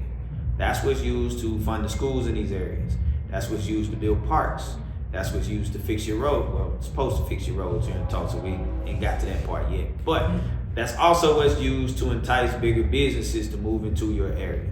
So let's say in our neighborhood, we actually practiced group economics and we shop where we live. If, let's say we wanted a Walmart, not a big fan, but let's say we wanted them. Walmart would then ask the city of Tulsa for a 5-year tax assessment on how much money is spent in our area every year. Now, if it says that we spend on average $15 million a year, is that enough for Walmart to want to come? Yeah. Now, imagine if we tear down all of the commercial buildings. And then we say that neighborhood only spends about $150,000, $200,000 a year. Walmart's like, well then, they don't have any money. So then what happens is, we don't have a grocery store now. So we have to go to another side of town in order to get groceries. But guess what that does for the side of town that we go to? They're able to use that tax assessment to say, look, we're growing. So right after urban renewal, any of you been to Utica Square yet? So Utica Square is a nice shopping district. But when you look at Utica Square in the 50s, right before Greenwood was destroyed, Utica Square was making about $633,000 a year, which in the 50s is a lot of money. But within 5 years of the highway being built and tearing down Greenwood, that jumps to over $2.2 million. Because it's not as if these people just didn't have money anymore. They just don't have any way to shop with each other. So is that what Trader Joe's is? That's over Brookside. So yes, where the hospital, like St. John's is over there. Oh, okay. Oh. Yeah. So that's what ended up happening to the community here. So it was a collection of different things. Urban renewal is what destroyed their properties. It's also what destroyed their will to want to build again. So the analogy I would always get as a kid is my granny would hand me $100 bill. And the moment I take it, she snatch it back. And then she say, I'm just playing, you can have it. And she give it to me again, and the moment I take it, she snatch it back again. So then the third time she goes to give it to me, I'm like, I'm not taking it, because I know you're not gonna give it to me. She was like, well, that's exactly what we dealt with. Directly after slavery, we built black towns. Now, she was born in 1925. She never saw the original Greenwood. She said they built it up, and then they got burned. And over 300 people got killed. We decided, you know what? We're gonna do it again. So we built it again, and we were able to keep it for about 35, 40 years. And then all of a sudden, I get a letter in the mail that's telling me that eminent domain is being used to take my land. And I'm not gonna get paid for it. Man. My neighbors who got paid less than 30% of their property value. She said, so the only thing I was able to salvage is this house that we live in. She said, man, we had over 30 acres on the north side. She said, but all of it got taken. So I never bought another piece of land. I never tried to build another business, because why do it? They're gonna take it away from you every time you did it. And so then you get a generation of people who are not telling their kids that, hey, you can start your own business. They're telling them, get a degree, move out of Tulsa, Oklahoma. Because in Tulsa, Oklahoma, you'll never be able to do these things again. Up until 2021, we did not have a grocery store on the north side of Tulsa. None. People literally got their fruits and vegetables from Dollar General. I don't know about y'all, but I don't trust a tomato at a Dollar General. There's something about it that just don't sit right. But that's where people had to do their grocery shopping, because there was not a Walmart, no Reese's, Back in the day, we had Albertsons and all these. None of that was on that side of town. Now, if you've been around America, you know they'll build a McDonald's in the middle of anywhere. There's only one McDonald's within a 5-mile stretch of the north side of Tulsa, and that's Pine Peoria. So all of even the fast food restaurants sit on one street corner. You go 6 blocks north, you don't find fast food, you don't find a Quick Trip, you don't find any of those. Because every last one of those businesses do the exact same thing. They ask the city for a 5-year tax assessment on how much money is spent in this area. So Quick Trip can say there's no point in putting a Quick Trip out here. They don't have any money. It's like, well, clearly they have to get gas from somewhere. So they have to go downtown, east, south, midtown. So that's what ends up happening to the Greenwood district. This picture is 15 years after the massacre. The highway cuts right through the middle of all of this. Took it away. And no off-ramps, right? You said? There's no way people to come in. Yeah. So it drove all the traffic away. So one of the things that I tell you before we go walk, there's an old story that always stuck with me. And they used to say that Greenwood was a community of bees, and then people learned how to be flies. And the analogy they ever give us is there's an old enslaved man named John. And John's job is to drive the buggy that takes Master to town every week. And as they're driving the buggy, John notices there's a fly that's picking at his horse's ear. So he grabs his whip, he leans over the wagon, and he kills the fly. And so Master says, John, you surely is good with that whip. And John says, yeah, I reckon I can hit just about anything with this whip. So Master says, you can hit anything. He said, oh, I ain't gonna hit you, boss. I bet you I hit anything else you put in front of me. So Master just kind of nods and said, all right, John, let's keep going. Then all of a sudden, Master says, you know what, John, stop the buggy. Says, John, how long you been working for me? John says, well, I'm 22, so I reckon I've been working for you for about 22 years. He said, well, I'm willing to bet you your freedom you can't hit that one bee from right here. So John looks up and sees one bee flying around the tree. He says, so you telling me if I hit that one bee, I can go free right now? He said, yeah. I'll sign your papers and ride you out of town myself. So John thinks about it and he says, you know what, Master? Looks like I was gonna be a slave for the rest of my days. I don't hit them. Master says, well, why not? He said, well, them's organized. So the story is, what happens if you kill a fly? You ever been attacked by flies for killing another fly? Any fly will fly up to you and say, you hit my homeboy the other day. No. Flies, I actually figured out and learned that flies don't even feed their own kids. Did you know that? After the baby flies born, they on their own. Flies don't think about building anything, they think about just getting the next thing for them. Whereas, what happens if you take all the honey out of a beehive? What's the first thing bees do? Most people think attack. They immediately start making more honey. They don't have an investigation period. They don't come home to the hive and say, man, what happened? They just immediately start making more honey. A prime example is the moment these people got out of the internment camp, the very first building was rebuilt. Finished it less than 8 months after the massacre. So they could have waited, since technically Tulsa said it was gonna help rebuild. So they could have been like, well, they gonna help. But less than a year after, they had already started. It was already done, right? And so my granny would always ask me, you ever seen a beehive that made Sprite? I'm like, nah. She said, the bees don't change what they do just because you take the honey. They just immediately go back to doing what they do. She said the difference was, we learned how to make Sprite.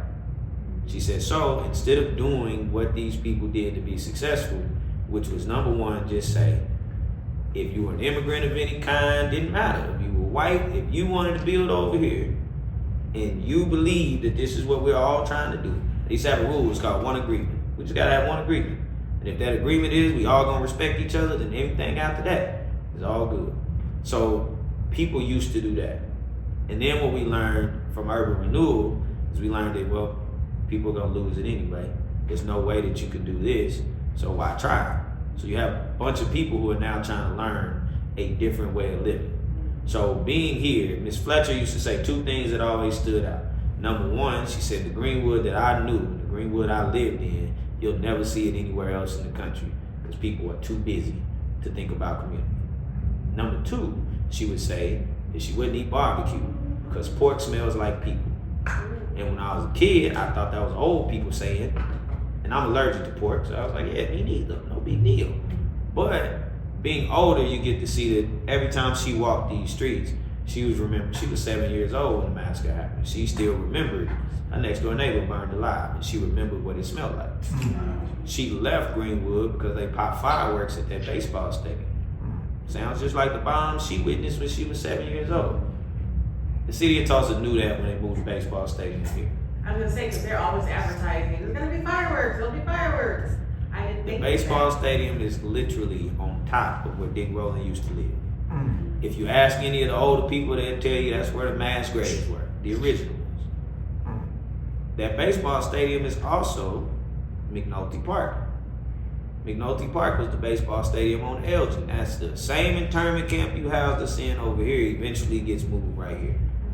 That same jailhouse Dick Rowland was in, that was in downtown Tulsa, is now on Reconciliation Way in Denver.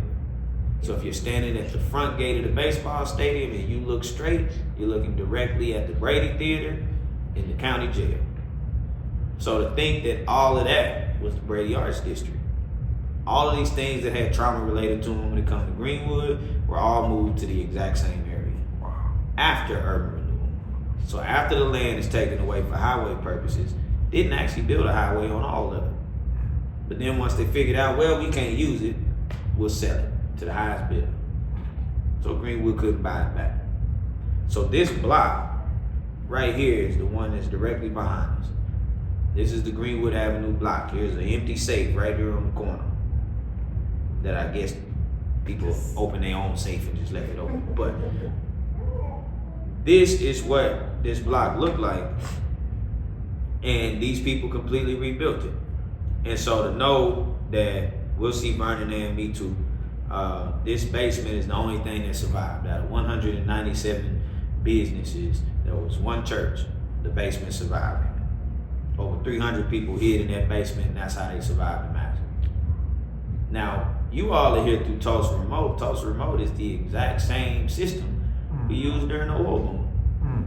People who aren't from here that happen to know a little bit more about bigger city life and things like that also brings a bigger economy into Tulsa, Oklahoma, which if done correctly is perfect. But you also have to remember this, every Tulsa remoter has an option to come down here and learn about the city. Very few do. Part of that reason is, to me, learning about this stuff kind of changes the way you look at what you came here to do. Some people came here to actually learn, to build here, it's cheaper than most of the places y'all said y'all come from, for sure, right? But Tulsa is a microcosm of the United States. It does not matter where you go in the United States, there's a history in whatever lands we decide we go to. The only difference is, just like America, Tulsa tried to hide a lot. Tulsa didn't realize that if you just say, hey, look, this is the history we come from around here.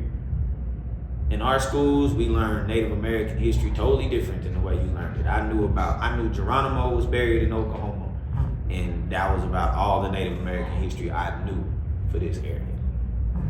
I knew that the Lone Ranger was about a black man named Bass Reeves. I also knew that Tonto meant stupid in Cherokee, because he was black in Creek though. So he's buried in Creek Nation, Muskogee, Oklahoma. I knew that this little strip of Oklahoma didn't belong to Oklahoma. It belonged to Texas. Texas gave it to Oklahoma. It's called Texas County, Oklahoma, most of it. Texas wanted to enter the U.S. as a slave state. This part of Texas is above the Mason-Dixon line. Slavery couldn't exist above the Mason-Dixon.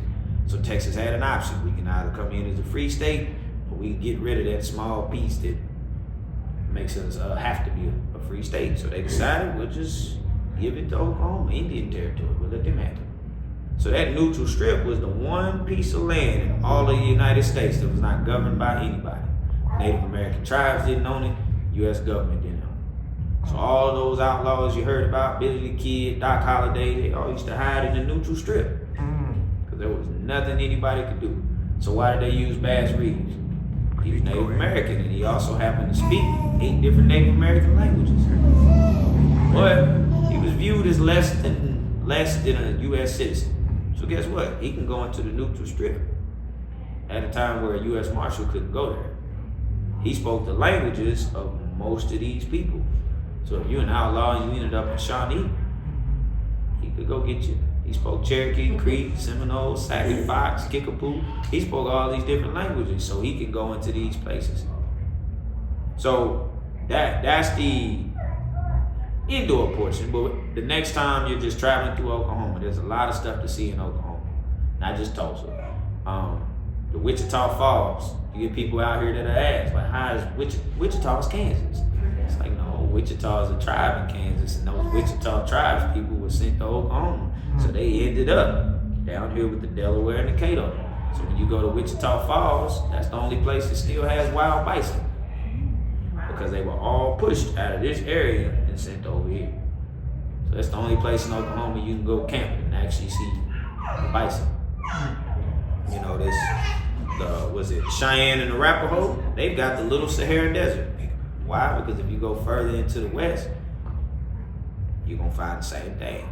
Same types of lands they had in New Mexico and Arizona. Oklahoma had all these different timber. The Osage picked this piece of land because it reminded them the most of their territory in Kansas. That's why they picked that side. Just happened to have a whole bunch of oil. Lastly, if you get land while you're here, when you buy it, make sure you own the mineral rights to the land that you are buying. Because in 1911, the mineral rights and the land rights got separated. So it's not mandatory to sell you land and minerals. So for example, if you were to find a dinosaur bone in your backyard, if you don't own the mineral rights, that belongs to whoever owns the mineral rights. So you just made somebody else rich. If oil happens to start coming up in your backyard and you don't own the mineral rights, someone else gets rich over it.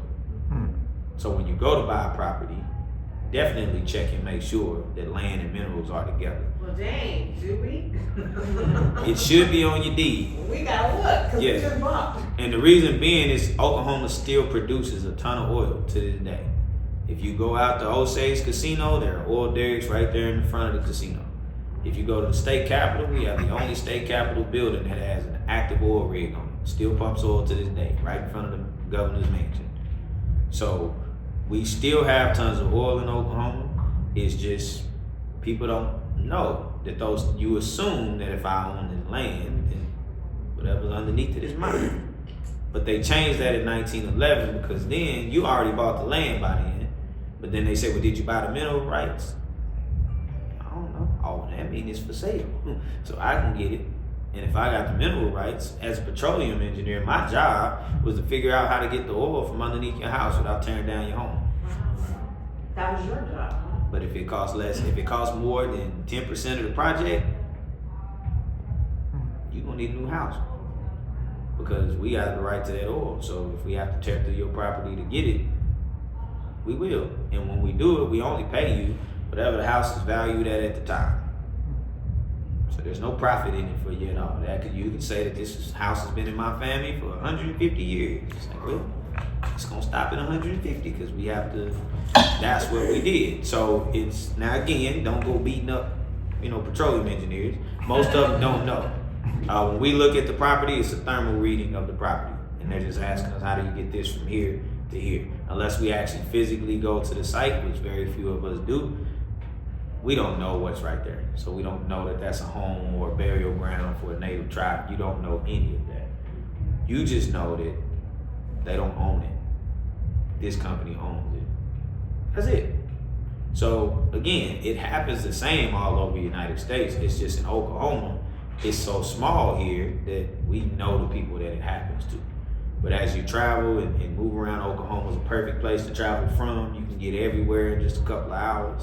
But the histories that I started learning as I moved around throughout my life, a lot of them came right back to this little area. People moved here, and then after the Massacre, after all that different stuff, they then left and went to all these different areas. J.B. Stratford, the wealthiest black man here, he ended up in Chicago. O.W. Gurley moved to Los Angeles. A.C. Jackson was from Tennessee. John and Lula Williams were from Tennessee. So A.J. Smitherman was from New York City. So these people all moved here with the sole purpose of building something, 40 blocks. That that was it. All right, any questions before we go get hot? Yeah. I have one quick question. I just started watching this show, Tulsa King, and it was interesting because I was like, oh, we're moving to Tulsa. Let me see what it's about. But there's this one scene that always shows this big, huge guy. I don't know, it has to do with oil or whatever. What area is that in? I'm just curious. It's in Midtown. That's where the fairground. Yeah, Okay. Yeah, it's the Golden Driller. I always want to know where it is. I want to So take a picture. it's the Golden Driller was built at the time when we were the oil capital. That also used to be a huge amusement park when I was a kid. They tore that down. Bales is what it was called. Yeah. So yeah, they looked at it and said, "Yeah, that's too fun. Get rid of it." I was Okay. like, nah, the guy just didn't pay his taxes, so now it's the expo center. But that area is that's the Golden Driller. So those are the main things you'll see here. Yeah. Like the soccer team used to be called the Roughnecks because that's what you call oil workers. So yeah, everything here was oil and gas. If you're downtown, like most of the big oil buildings all have tunnels under them. So back then, the oil tycoons a lot of them were getting kidnapped, but then some of them just didn't want to deal with the elements. So they built tunnels to all of the major buildings. So like the Field Tower, Boston Building, like all of them have tunnels from the bank. They don't let you go in them now because most of them have bank vaults down there. Okay. So Does it have any like major significance, that actual figure itself, like the Statue of Liberty it's or just whatever? a No. representation Gotcha. of oil culture. Okay. Yeah. Thank you. But yeah, if you ever want to take the tunnel tours, there's a group downtown. It's called Tulsa Tours. You just pop in there. They normally have a schedule when they go in there.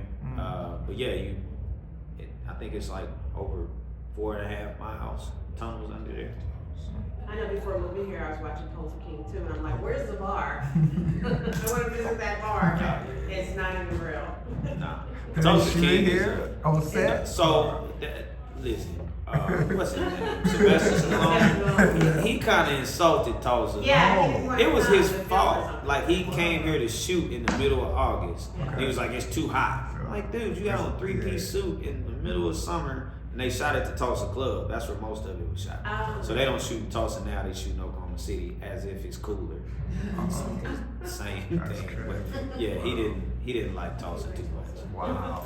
But yeah, it's Tulsa King is probably one of the least accurate. Okay. Like that was a real guy. Okay. But like a lot of, so again, you start to get oil and you get mafia too. And, but he was here for such a short period of time for them to make an entire series out of it. I think Ethan Hawke's series that he just did, The Lowdown, that's about a real guy, Leroy Chapman.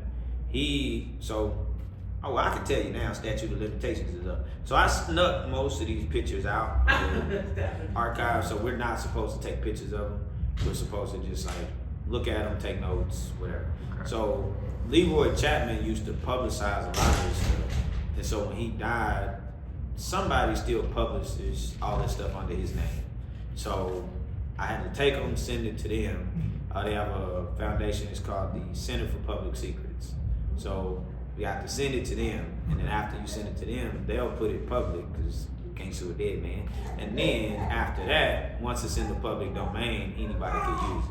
So that's what a lot of us had to do back then. But yeah, if we get caught, we get a big fine. I don't think we go to jail, but I wasn't gonna test it. But it was mainly because like even this letter, if you can see, like it says 2021. Like, but I got a copy of this letter in 2017. So I'm either a time traveler or somebody's lying. The city of Tulsa was like, yeah, we found it in 2021. I'm like, no. And so I still have the original email when I sent it to the Center for Public Secrets in 2017. So I'm like, yeah, that's not accurate. But most of it was Tulsa knew that the 100-year anniversary was coming up. Tourism, I think, is the 3rd largest revenue stream in Oklahoma. So it was like, oh, we probably should use it. So like literally everything outside is 2021. The Greenwood Rising, the concrete, they redid the concrete. Like they knew we were getting visitors, so we cleaned up a little bit. It looked new. But yeah, it looks, if you were here in 2020, 2019, this is not the Tulsa you would have seen. Really? All right, any other questions? All right, let's go stretch our knees. All right. To the 3 main streets of Greenwood. officially started the So tour. the song title, You Dropped the Bomb on Me. That picture that says Black Wall Street Forever is actually taken right here from the crosswalk that you're standing in. So the highway cuts right through that particular block. That's 1936. So the way we were originally going to go was this way. There, again, it used to be 36 city blocks. So there are plaques that go all the way, the entire perimeter. They tell you what business used to sit in that location. If it rebuilt or not, it'll even tell you if the person died in the massacre, if it was documented back then. So there's only like 36. That's my brother Derek. If I'm ever in Black Wall Street merchandise, I'm typically wearing his stuff. So he has a space right next to Tisdale. So it does custom work. So if you got a business or anything and you need print work, I watch it do it all the time. So again, we would go about 3/4 of a mile to the east, and then a mile to the north. So where the National Guard position is Massacre, right at that railroad track. This time the railroad track is Greenwood. That's how it starts. So we're gonna walk down here. The very first plank you're gonna see and then from there you'll see more. We'll stop right at the Hall building. Now points towards the dock.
The clowns, yeah. Oh, wow. Greenwood. So it's like, okay, they're both baseball, so you could yeah. So once a year, they'll do like a Greenwood night. Same with the soccer team, but most people. So soccer plays here too? Okay. And so these two placards talk a little bit about Greenwood. That one is, I think, one of Bob Will's old songs where he said, "Take me back to Tulsa." He mentioned coming to Greenwood, walking down Archer, going down Greenwood. So Bob Wills, Oklahoma loves Bob Wills. But he was one of the few artists back then that weren't black that actually talked about coming into the Greenwood district. So that was at a time that, again, segregation was still a part of Tulsa, but again, if you wanted to come to Greenwood, they didn't have any laws or rules to say that you couldn't. So quite a few people did still come through here. And then the location where the first homicide takes place during the massacre is actually right out here. So this is where the gentleman's last name is Phillips. He's not documenting his first name, but this is where he was. And then Frankfurt Street, we're gonna go right here to the corner, and I can point out where Big Rolling used to be.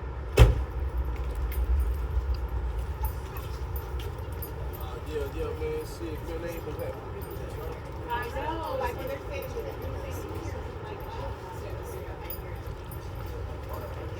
Archer right now.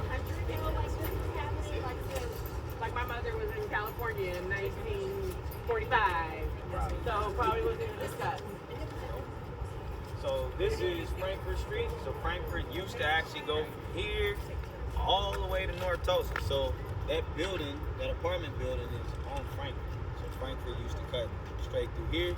Big Roland lived at, his was 110 North Frankfurt, which is almost right where third baseline is, baseball stadium. That's where he used to stay. So he used to walk down Archer all the way downtown to go to work every day. So the building that they were working in is, they remodeled that building so many times, but it's the Renberg building downtown. It's 319 South Main. Oh, wow. Yeah. Oh, wow. So you've seen the Renberg building? Yeah, that's where, that was the Drexel building. Yeah. That's where they were working.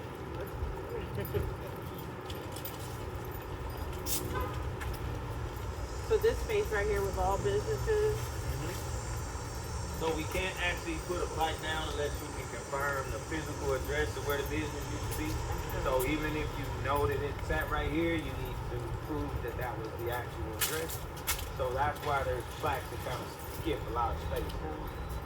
Oh, I see.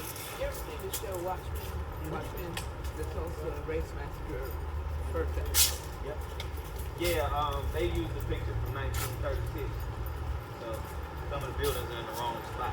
Okay. That's just the historical thing. But I did like them, so it was just hard to concentrate. But I do think the way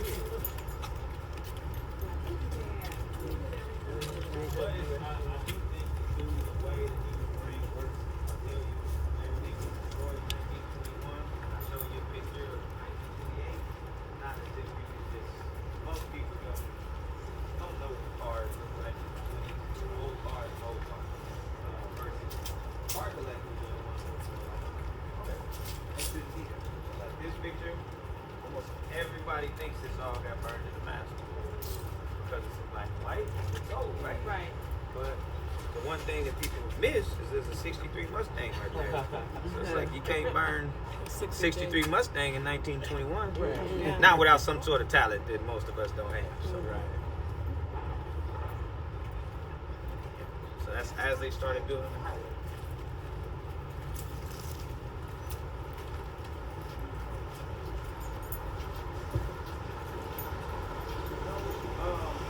So they always have right to the property. It just whenever the time moved to multiple locations. They looked at multiple properties and decided to put them. So even though back then the property was private, they said like traditions always like if we do that, they need to have someone always make money. The ones they use,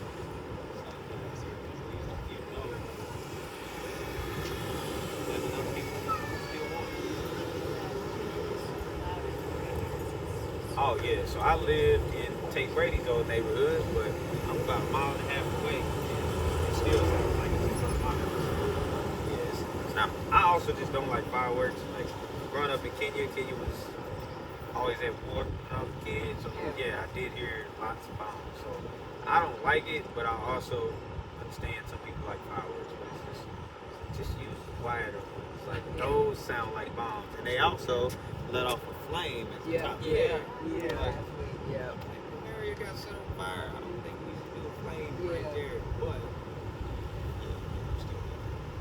all right. So what we're going to do is we're going to cross right here.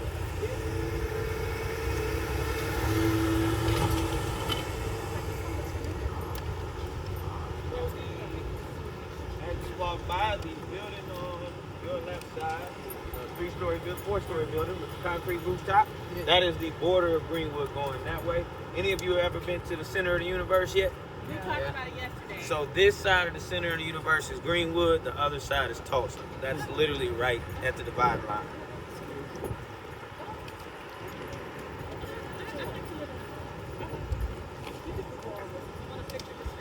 So there were a lot more homes down this street. These were mainly houses.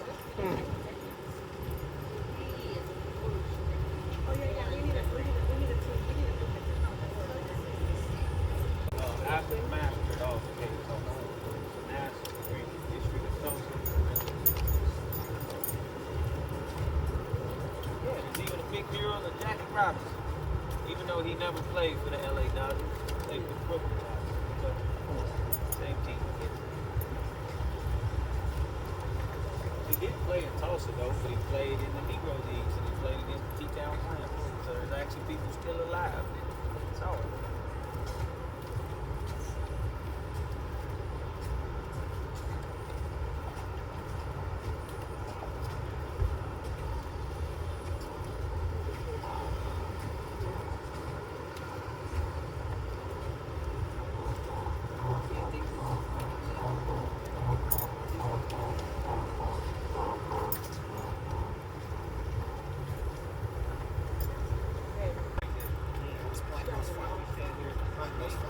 You'll be able to see county jail, old internment camp, and it's all this on Brady Street. 2018 they changed the reconciliation way, but it was all Brady. So this would lead to the old lady on Brady. So also where Dick Rowland lived was around third base. So if you're standing right at this front gate, and they had to set up the baseball. Dick Rowland lived there. That red building at the end of the street, that's the city jail. The tallest red building on the right side, top of the rooftop, that is the Brady Theater. That was the internment camp. So you go straight from Dick Rowland's house, straight to the jail. How long was the internment camp open? Like how long did Some they people have to were go through there that? some people there for less than 2 weeks. Others were there for about 3 months. Just kind of depended. You couldn't leave until you had somewhere to stay. What were the conditions inside? Barely any air conditioning, but it's the middle of summer. Wasn't horrible, I would say. Did get fed pretty decently. It's just the restrictions of not being able to really go outside. Can't go to the bathroom without permission. Can't take a shower without permission.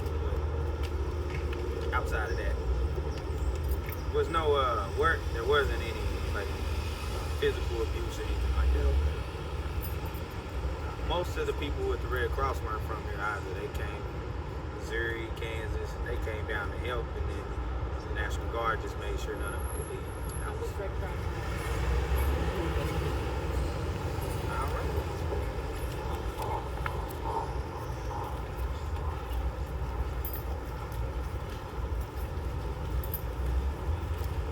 reason we walk this way is this is the pathway that the mob was taking to get to the church. So in the letter he talked about 100 black people barricading themselves in the black church. The church he's talking about is that building straight ahead of us. That is Mount Zion Church, the one that was on fire. That's what it rebuilt into on the other side of the house. No, that's burning. So that was Burning's basement survived the massacre. Okay. And Mount Zion was the first one burned during the massacre. It took them. That's when they turned the guns on, the machine gun or whatever they had. Yeah. So there was a guy named Peg Leg Taylor. He was actually on top of the standpipe hill, which is an OSU tower behind these trees. He was actually defending the borders of Greenwood for the first few hours. And he said that a group of men painted themselves blackface and stormed the hill. So he said, I didn't shoot them because I thought they were black people. So he ran off the hill and came back down. At first, for a long time, I was like the urban myth around here. And then someone found a letter where they said that it was some Negroes shooting at them from the hill. And that's when people were like, oh, yeah, they say that it is. I know I thought it was fake. My grandma told me, I'm like, yeah, it's no fake.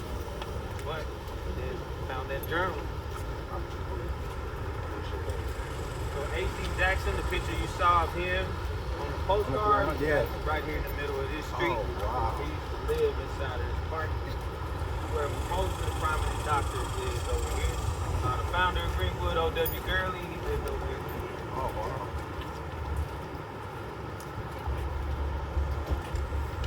What part is that? Reconciliation Park. I always thought you had to reconcile before you do that. What? Maybe you're speaking it into existence.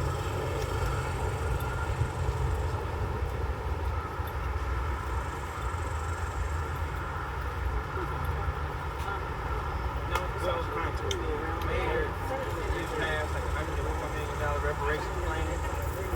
But quite a few of the city councils are trying to block it. They want to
seen a real one.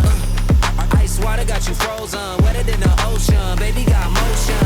I walk like lit like strobe lights. Baby, I got insight. I be in my own right. Oh, been around the block, yeah, I'm hot like whoa. Been around the block, yeah, I do what I do.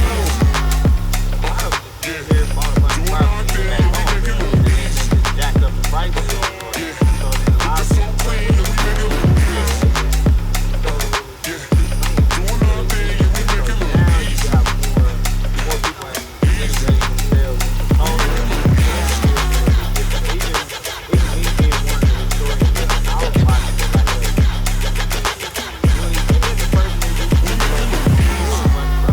to the front, doing what I want. I've been on a long run. You know how I get it done. Black diamonds on me, look like Akon. I done got up off the sofa. Now they open up the door for me, I'm chauffeur. Tailor-made circle, well-rounded, I'm cultured. Love for the game with the wings of a vulture. Fly than the rest of them, do it so effortless. When the party begins, you know how I'm stepping in. Easier than doing nothing, how I did it again.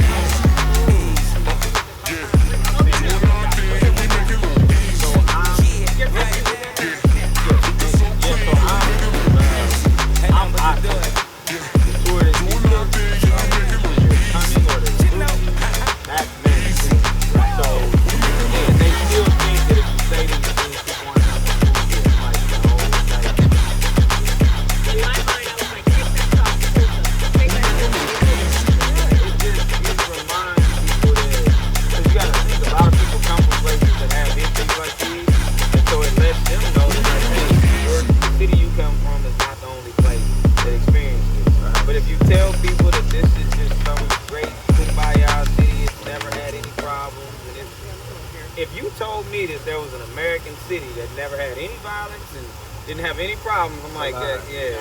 It reminds me of that movie Rosewood. Yeah. Like something similar.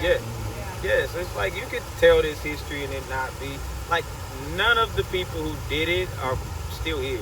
So I know that. So it's not as if I leave Greenwood and I'm just like, yeah, I hate everybody outside of here. Yeah. It's like people won't come here and think that. Yeah. And then when they see that, okay, a highway tore down this community, that happened where I came from. Yeah. It happened in California. It happened in Pasadena when I was a kid. My dad was building part of the 210. Yeah. So it's like then when you do that, now people are like, oh, okay, there's a connection to home here. That feels a lot more personable than to come to a city that people know nothing about. And then to give an overview of Greenwood and just be like, yeah, it was a massacre and they just slaughtered all these people and it's like, yeah, but the fact that they rebuilt it, the fact that a lot of those people didn't leave, the fact that there's 2 people still alive, like her great grandmother, my wife's grandmother, lost about 4 properties where they extended the 210 and connected to the 134. They just lost it. Eminent domain. Same here. This used to be a parking. This was grass. There used to be a nightclub on the other side of these trees that I was too young to go to, but I would sneak in anyway, and it was right there. And this was just all grass. Wow. But we didn't know that this was the wealthiest neighborhood in Greenwood back then. This is where Dr. A.C. Jackson lived over there. Burley lived over here. J.B. Stratford lived over there. It was like this is where all of the doctors and hotel owners, most of them are still here. You know, these monuments, these plaques, even talk about it. We were Oklahomans before there was an Oklahoma. Even back in the early 1800s, they were 1700s, they were talking about how there were black people here that spoke native tongues. You know, another one talked about when the French and English came through this area in the 1800s, their interpreter was a black girl. She's the one who spoke Creek and Cherokee, and also happened to speak English and French. So there were black people in Oklahoma well before. And that was partially due to during slavery, if you wanted to escape, you didn't have to go north. Slavery existed in Canada. So if you came west to the Mississippi River, these are all tribes. This wasn't American territory. So you had a lot of black people that settled in these areas in the 1700s. And then when you get the Trail of Tears, they bring even more black people here. So yeah, it's, you know, there's another one over there, the Battle of Honey Springs, where almost all black infantry is who helped win that battle during the war. It's like, yeah, James Blunt talked about it. So yeah, I think it's going directly across. Yeah, 79 to 80. So it's like Oklahoma had a fine. And this monument basically talks about everything. I feel it. Definitely like to see the issue. Why? You got all the way there yet. Yeah, you got a part.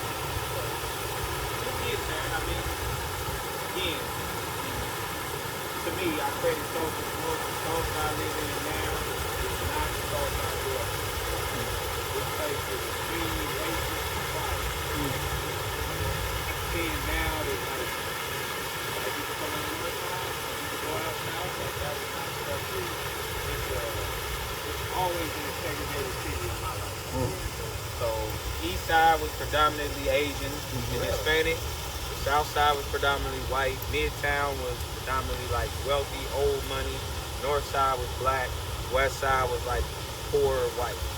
And it's always been that way. To where you said what school you went to, I knew exactly what neighborhood you lived in. And so it was, if you went to Webster's out west. So you knew what kind of education you was gonna get at Webster.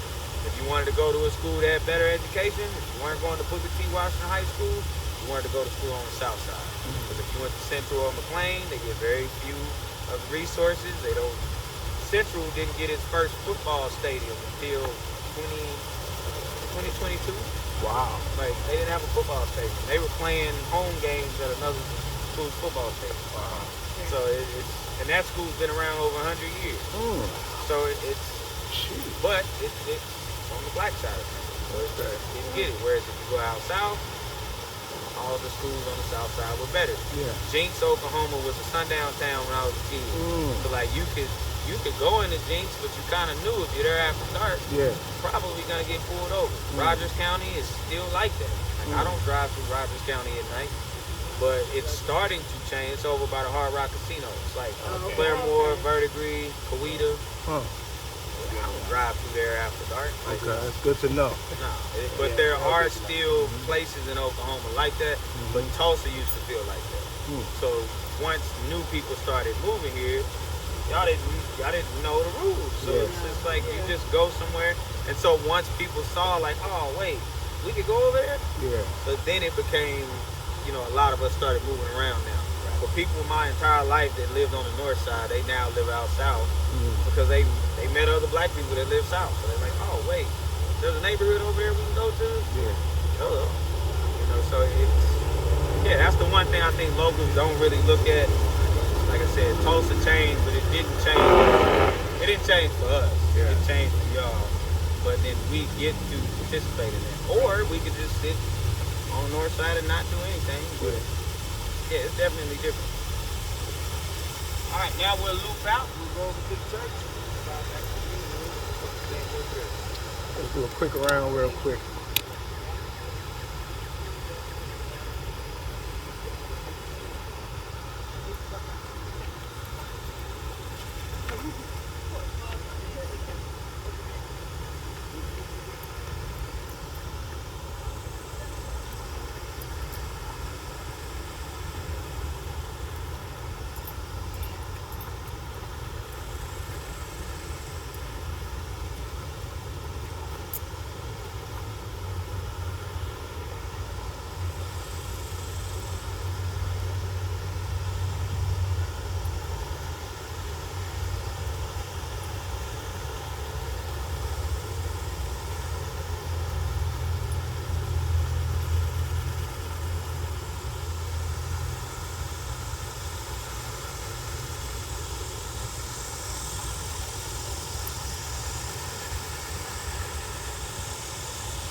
Man, this is a very well needed, awesome tour.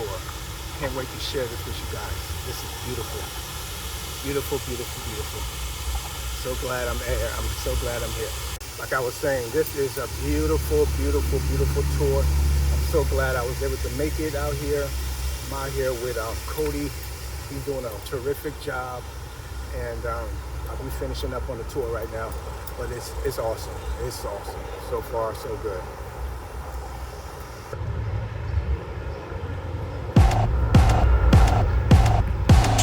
Yeah, go get it. If I want it, then I go get it. Yeah, no limit. If I want it, then I go get it. Yeah,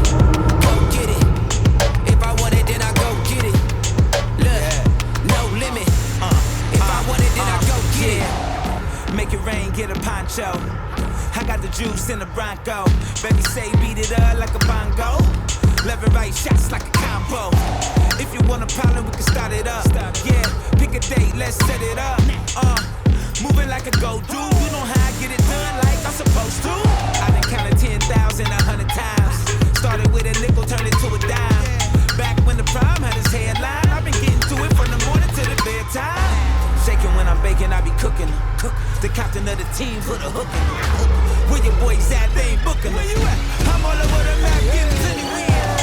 Yeah, go get it. If I want it, then I go get it. Yeah, no limit. If I want it, then I go get it. Yeah, go get it. If I want it, then I go get it. Look, no limit. If I want it, then I go get it. Close mouth, don't get fed. So they don't really do a lot of the tourism stuff like the AME Church. If you schedule with them, they'll actually take you in the original basement where like over 300 people hid in there. Steel beams that hold the church up still have fire damage on them. So they will do that, whereas this one, they're just the church. Like they don't do any of that. The people on these walls, all of these people are still alive. Wow. They're all north side people. Except for one. Coach Reed, Lewin, he died last year. Old boxing coach. Mine is over there. I be stacking up this bread. Always on go, got it locked like a dread. Take it on your head, if I want it, I see red. If I want it, I see red. Yeah, say some, make me want to take some. Businessman, big deal, I don't chase none. Scraping plates every day like I ain't ate none. Stepping out the house if I ain't making nothing. Lock it up like Akon, crunch time. Ain't no handouts, only punchlines. Catch me outside on the front line. When we pop out, bring the whole nine. Whole team lit when we come by. You be on the bench when it's game time. Lock in and we go live. I ain't stopping till it's all mine. Yeah, go get it. If I want it, then I go get it. Yeah, no limit. If I want it, then I go get it. Yeah, go get it. If I want it, then I go get it. Look, no limit. If I want it, then I go get it. Say so. I guess it's kind of the reason I like Dallas Cowboys. You gotta say so. When we try to make say so. Close mouth don't make nothing. You gotta say so. When we try, baby, say so. That's how I've always felt like. That's how we were kind of brought up here. Yeah. Is the towns that clearly say I don't want you here. Yeah. Great. Yeah. It's the ones that I didn't know they felt that way. Facts. Because there's areas that I've been in. Calera, Oklahoma is one. Okay. Take 75 south towards Texas. And yeah, I stopped at a gas station one time and the lady told me that black people pay double. What? And I was like, I thought she was joking. So I'm just like, oh, yeah, whatever. Like, just put this 20. She was like, no, it's black people pay double. Wow. I was like, that's a rule? How long ago was this? Yeah, I'm about to say, what year is this? 2022. Wow. I was like, oh, but then never mind. Like, Yeah. down the road. I was like, do you know any gas stations where we don't pay double? Yeah. She just wouldn't talk. Cool. But it was a really small area. And a lot of them, too, these are people that settled in Oklahoma back in the late 1800s. Okay. And their families have never left. So, yeah. And Oklahoma was behind on everything, too. We're going to cut through just that part a lot. Okay.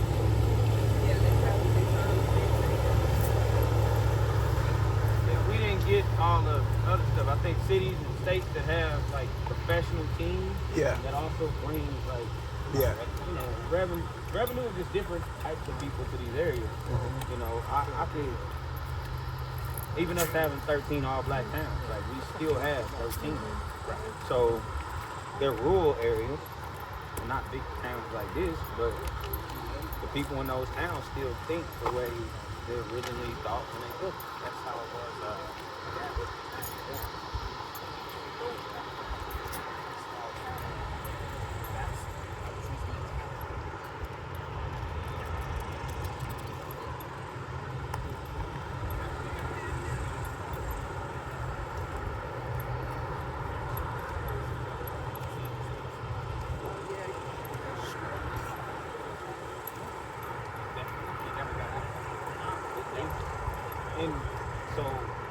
moved back here, I was 12. I got my first major recording contract when I was 13. So as a kid, I'm going all over the world. And like being able to see that people didn't think the way Oklahomans thought, like that's the only thing that kind of helped me. Like my mom was a person who, this was the history she knew. So growing up, so she wouldn't leave our area. My grandma like bought the house that I live in now. She bought it in 1944. She was like, look, I didn't spend a penny outside of Greenwood until 1959. Wow. She was like, I had never shopped anywhere else. Like, this is all I ever knew. So then when she did have to, she had a rule. She would only shop, she was like, I would only shop white once a week. So she was like, because I'm so used to finding black options. Yeah. That, and then if they wasn't, then she would leave. But she was like, but I only did that because who else is seeking out these businesses to shop with them? She was like, it's not as if they stopped having businesses, they just spread out amongst the city. So it used to be, I guess the reference she used to use was Chinatown. She was like, well, people go to Chinatown to experience Chinese culture. She was like, but what happened here, when the highway came, it spread all over the black business out. She was like, so if I don't purposely go find them, then in her lifetime, she was like, you have a black business in the middle of a predominantly white area. The people who live in that area typically already know what grocery store they like. They know what restaurant they like. But they're not looking for a new one. Like, so we have to go find them. Right. So, whereas in, you know, my lifetime in America, you know, I had to think about that. It was just, I didn't think about who owned Walmart. I didn't think about who owned the hospital. So it was like back then, people put their names on the businesses. So if you didn't, you know, if you didn't know them, you didn't shop there. And that was kind of a rule they had here. Was it conversation before commerce. So before I ask you to shop with my business, I should have a conversation with you. And the conversation a lot of times was simple. It was just like, hey, what's your name? And then you tell them the name, like, oh, you're Miss Margaret's grandson. Oh yeah, I know her. So now that they feel like there's a connection, well, this is what we do, this is what we sell. But they used to, people in Greenwood had that rule. It's like, man, if I've never spoken to you, my very first conversation shouldn't be, hey, I have this for sale. It's like, wow. So that's why Chick-fil-A feels like royalty. Like, they ask you the name, and they talk like that. Chick-fil-A treats you so nice.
History here, so the way around it is if you take the kids to the museum, then the museum can teach them that, as long as it's not a teacher doing it. Right? So the school doesn't arrange tours to the museum? No, the schools themselves, like the teachers themselves, have to arrange a field trip. What about the funding for that? Like, it's got to be in your budget or your booster program.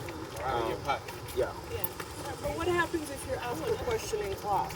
Like if I'm a student, I'm asking you specifically, like. Then if I answer that question, I'm at risk of losing my teacher license and They can go being home fired. and say, Yeah, because you may have wanted that answer, and then someone else, another kid can say, well, you know, yeah, I found it offensive and I didn't like that they talked about that. Now, the irony in that is I can talk about the Holocaust, and I can give you full detail there. It specifically relates to American history. Yeah. So even slavery, unless I'm saying the name of a person who was enslaved, I can't say that African American people were enslaved because there were free African American people. Yes. Yeah, I mean, gotta have a foundation. Now these are the biggest terrorists in the city. These little swan thingies. Them things will chase you. Man, them things will chase you down. The Rangers are never over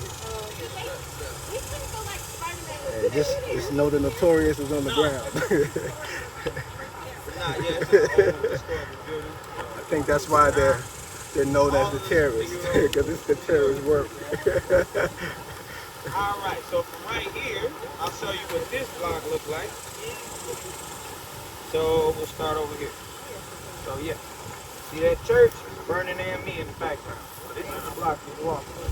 1956. And that church is the one steeple.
But outside of that, you don't get water.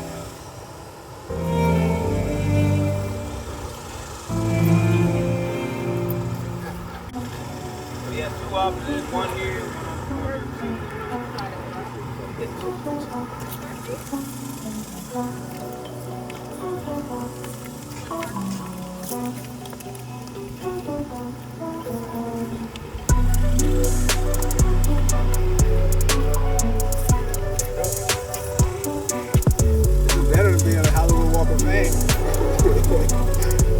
Real history.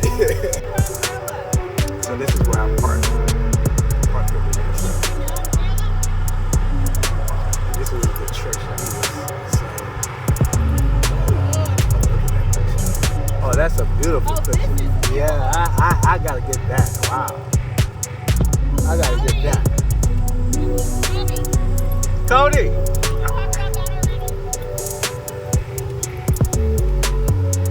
I gotta get this.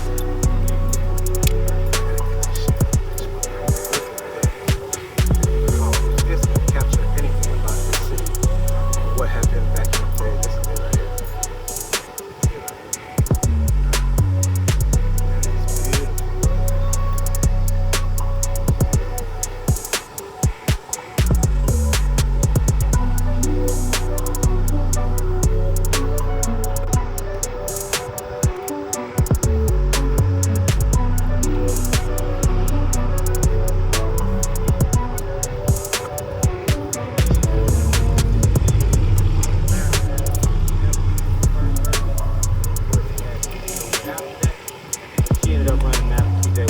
Which was right under the highway on the left side, right where that Nissan truck. We're gonna go over to this monument. It has a list of all the insurance claims that were unpaid.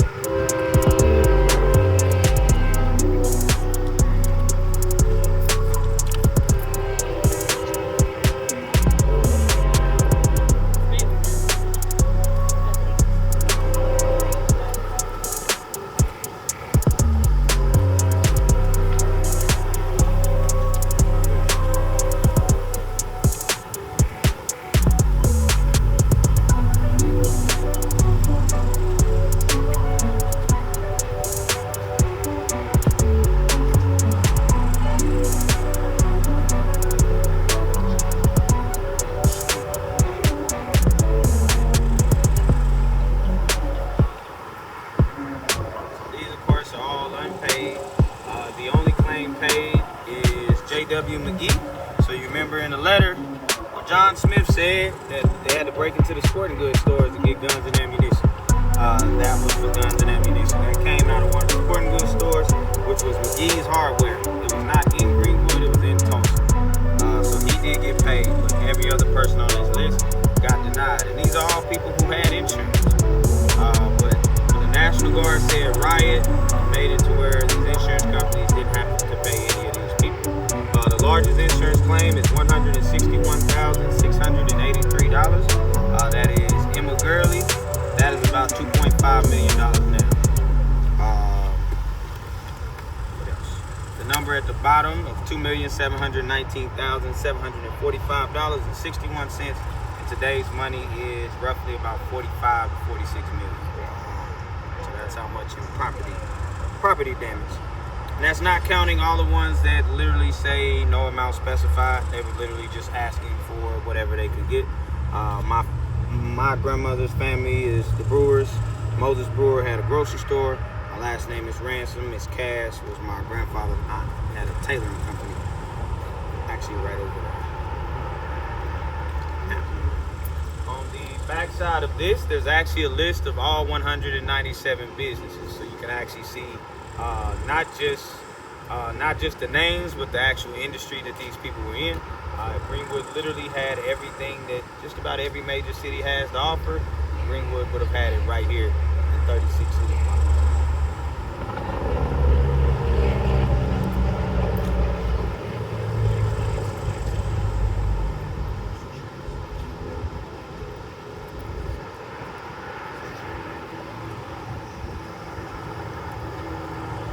We got a list of the doctors who practiced here.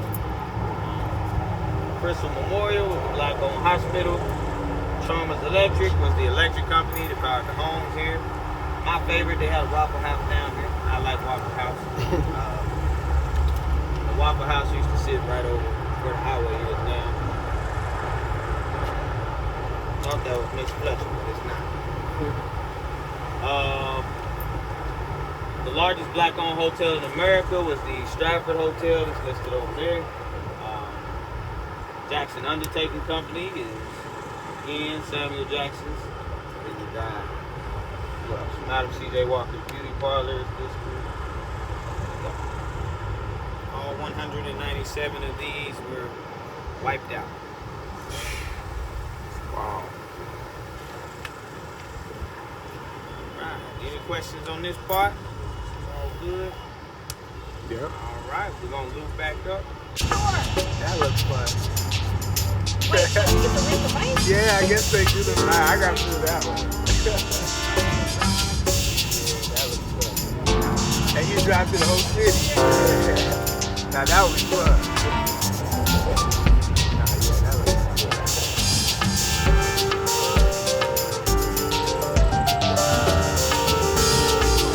How can I sign up for that one?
solo tour. We finishing up.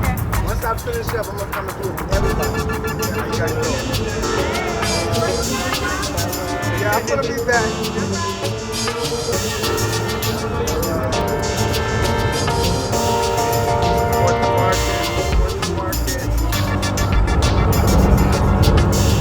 Finishing up the tour. I'll be back. How you guys doing?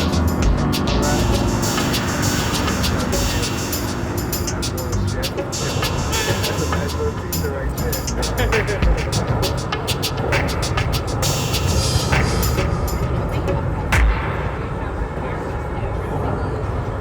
Hey, how you doing, man?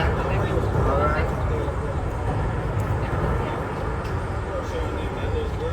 Yes. Shout your business out, man. I like to support businesses. But you here all the time, every Saturday? Every Saturday? Okay.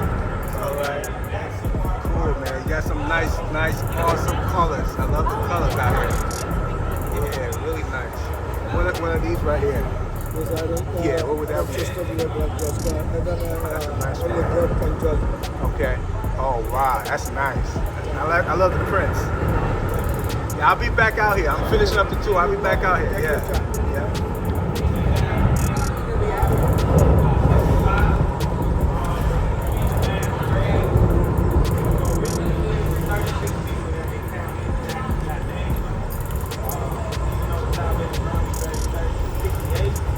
Documented the first 36, and after that, they started to just dump the bodies. Oh. It makes me think of like where they used to send records to see like who all was in the house and stuff. So the hardest part is to use that. We can figure out people that were in the area, but you can't figure out if they died or if they left. Because quite a few people left. Some changed their names when they left. So that's been the biggest. And then when they found the mass graves in 2021, there were 3 different ones. The first hole had 38 bodies, second hole had 17, third hole had 29. Excuse me, I'm sorry. And so once they found those, hey, how you doing? Good. What about this? Alright. Man, cool. How you feel? Good to see you, bro. All right. Big John. What's up, sir? Man, trying to be like you. Good. Okay. All right. Yeah, once they found those other mass graves, though, they dug the bodies up. After they dug the bodies up, they took DNA from a few of them, and then they put them in these white boxes, wrapped the boxes in a Tulsa flag, and put them right back in there in the same hole. Which was like these people killed in Tulsa, but they do have a Tulsa flag on there on the boxes. And when you saw this was directly behind you. So the tallest tree is where it used to sit. So that was Lula Williams' Dreamland Theater. Now, there has been here since 1985. But there was a theater on that side, and then also ended up being one here. And so what ended up happening is a guy named William Redfern. He's the one who started the Dixie Theater. Originally, he wanted to put it in Tulsa. William Redfern was Irish. He couldn't get a loan, also couldn't get land in Tulsa. So he came down here to Greenwood, and he asked Lula Williams to loan him money to build a theater. So not only did she loan him money to build a theater, the theater went directly across the street from her business. Now, in today's time, if you had a theater on one side of the street, and I said, hey, I want to borrow some money to put one over there, more than likely you're going to tell me to get out of your face. Back then, one of the things she said was, there were over 10,000 people in the district, I only have 750 seats. So having another theater across the street didn't hurt her business at all, but also she was the only one with air conditioning. But she also knew they would more than likely come to mind first, and then kind of trickle to the rest of them after that. But the Dixie was the second largest theater here, and then later the Rex ended up being the third largest. It was on the other side of all of that. All right, so the last thing there's 2 more things you'll see on this block are these bricks right where the bodega is. So as you walk up on them, these are the bricks that were burned in the massacre. Dr. Althea Bryant is the one who put these bricks here in 1933 as a reminder to people about what happened. He collected them from all over the district. So they do still have the fire damage as well as the kerosene kind of cooked into the brick. So you will be able to actually take pictures, touch and feel all of that. So that's the next one.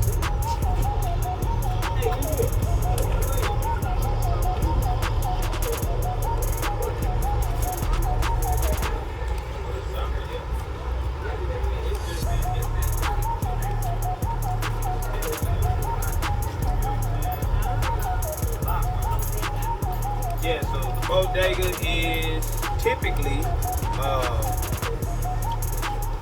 they don't open on Saturday. They practice the Sabbath on Saturday. So the bodega and the t-shirt souvenir shop on the corner, those two places close on Saturday. Everybody else will be open. They then open up on Sunday and pretty much everybody else is closed. But, this is the, like I said, the kerosene. That's what this waxy coat is on top of the brick. But these are the actual bricks from the Master. It's the only artifact we have outside that people can touch from the Master itself.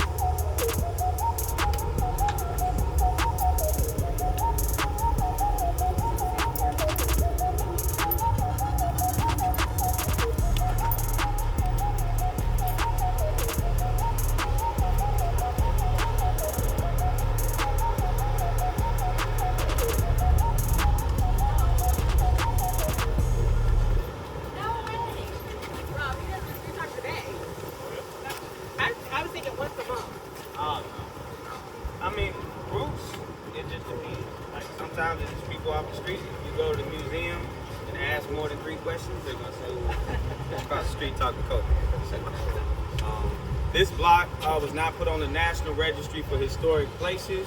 It took 100 years in order for it to be deemed a historic district. Now, the reason that's important is had this been historic in the 60s or 50s, the highway could not have torn it down. Also, if it would have just been historic in 2015, then the businesses, the buildings that are built in this district would have to look like this. But because June 10th, everything else had already been built or was already in the process of being built, it does not have to look like the original version. So even though the building I'm in, they use stone instead of brick, that building would have had to have looked like this side. That came in 2013. When was the ball field though? 2012. So it was over where Bell's was back then. Right, yeah, I remember that. So they moved from there to here. Yeah. Yep. And so again, the last thing is most people take a picture there, but that part I kind of leave for people to see on their own. But the plaque that's over there actually tells you the businesses that were torn down in order to build the highway. So the last monument had the list of all the businesses destroyed in the massacre. That side shows you how many were destroyed to make room for it. All right, did anybody have any questions for me that I did not answer? This is a lot.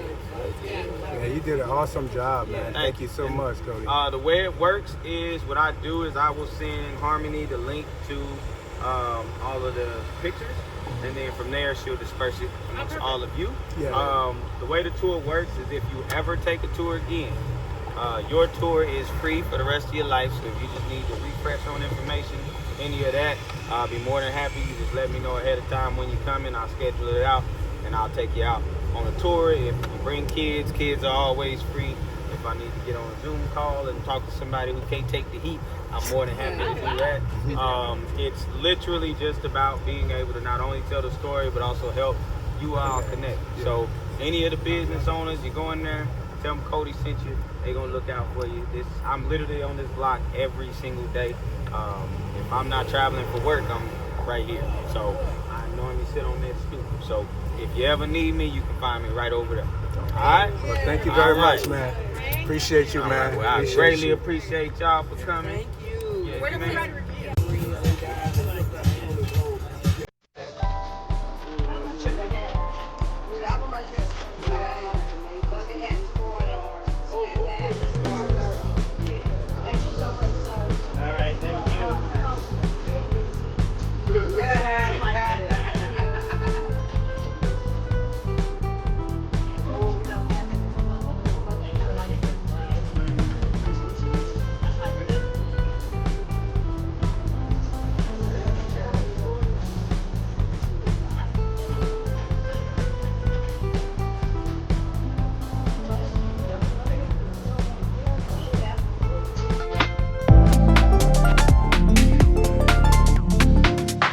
What's up, man? It's your boy, Mr. Fresh Ideas.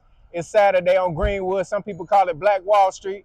I'm looking crusty and rusty, but trust me, I stay fresh. This is one of my canes right here, and this wood is special. Let me tell you why it's special. It's just not my artwork. This wood comes from Black Wall Street. So I go in the woods around here and get the wood myself. So you're not getting a piece of my artwork, you're getting a piece of Black Wall Street. And if you look right here, this is one of my clocks. This is one of my first clocks I made when I got here to Black Wall Street. I've been here for 6 years. And this is T's Barbershop. Mr. Sales, you can go in the inside and get some good history on T's Barbershop and the surrounding area. Because I'm originally from Chicago, but I was called to be a part of the rebuild of Black Wall Street. And I've been here ever since, man, doing all type of stuff. And if you look across the street, I built that gazebo. Oh, wow. What used to be right there was the 1921 Williams Theater. And I didn't know that was there until after I put it there. And I'm a real spiritual person. I spend a lot of time in nature. I hug trees and everything. So I don't care if you laugh at me, people, but it's energy and love out there and ground, man, because they don't want us to know the true nature of us. So once you get to know self, you really get to know God. Trust that. And you got Mother Nature with you, then you got your whole family. So I put that there. That's actually going to be a stage where artists can come perform at night.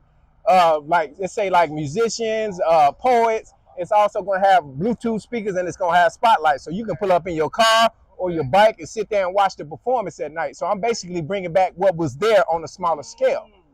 So if you go on the inside here, you'll see Martin Luther King on the wall, and I did the Welcome to Tulsa on the floors. Can we do that? Yes, sir. And that's Mr. Sales. He can give you some history on the place.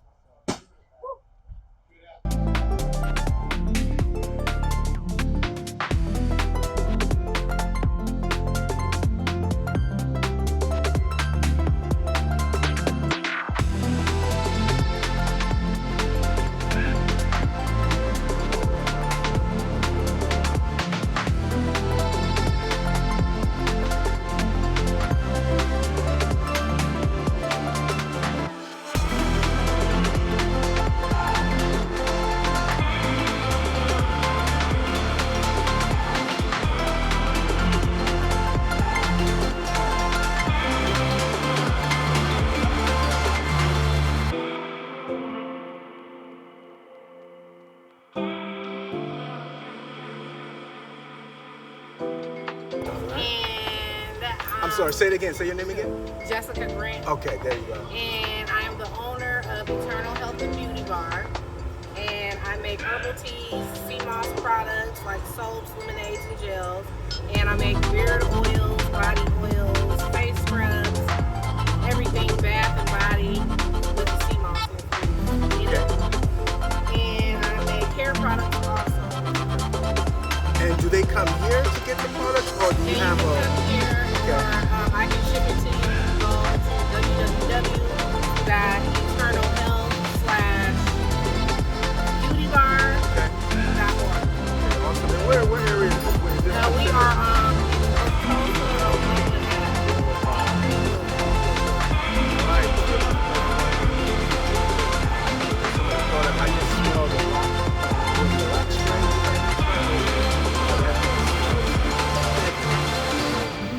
Also, was that the beer? The beer oil. The beer oil smells amazing. Yeah, I mean, I'm definitely gonna be coming to grab me something. I just want to give you guys an idea. I would like to see you guys come out here and support the black businesses. These are just some of the businesses we have out here, and please come out here and support these businesses because they rely on you guys, and we need your help. We need your support. All right, especially for my Tulsa remoters. Y'all need to get out here. All right, Saturdays. Get out here and support these businesses. 9 to 5. 9 to 5. There it is. 9 to 5. All right. Thank you very much. Thank you. 9 to 5:30. Okay. Okay. So you'll be here. Okay. You'll always be here. You'll be here. And what are some of the stuff I see? You got some. What are these over here? You got some oils, right? You got some oils over here. Oil, shea butter. You got black soap. Some of these nice, awesome shirts. Yeah, Black Wall Street. T-shirts. Yeah. Look at this. So there's a lot of stuff to pick from. You got a lot of options. Oh, you got some cowboy hats over there. So look at these options, people. There's a lot of things. Everyone, so don't want to go without buying the. Look at that. What's the art of yeah. So, look at that. These are a lot. Everybody's happy here. Yeah. Well, thank you very much. And your name? And your name? Your name? Sekou. Okay, Sekou, Cisse, thank you so much, man. Thank you very much. I'm going to go around to the rest of your friends, man, and try to get them to promote their business too. Yeah. Do you have a card that I can take with me? You have a card? Okay. But, okay, I'll get your information. Yes. Thank you very much.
listen tight.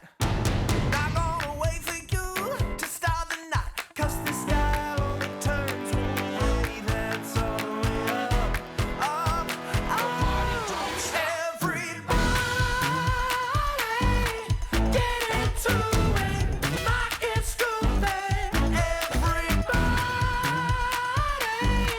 don't wanna wake up, find out you missed it. Once the party gets going, the party don't stop. Let's dance, dance, dance.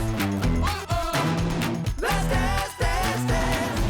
You're gonna kick yourself when you find out the party of your life is happening now. Don't turn down the chance to turn it all the way up. Everybody get into it, like it's groovy. Everybody don't wanna wake up, find out you missed it. Once the party gets going, the party don't stop. That picture is like forever. It's actually taken right now from highway cuts right there. This particular block. That's 1936. That's all the way up. Again, it used to be 36 city blocks. So there are tracks that go all the way up. I'll tell you what means in that location. If it rebuilt or not, it will tell you if the person died in Massacre. If it was documented like this, they're going like the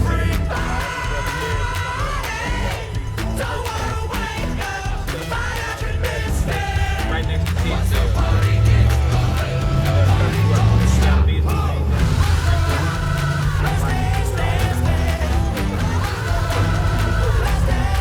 So again, we were going down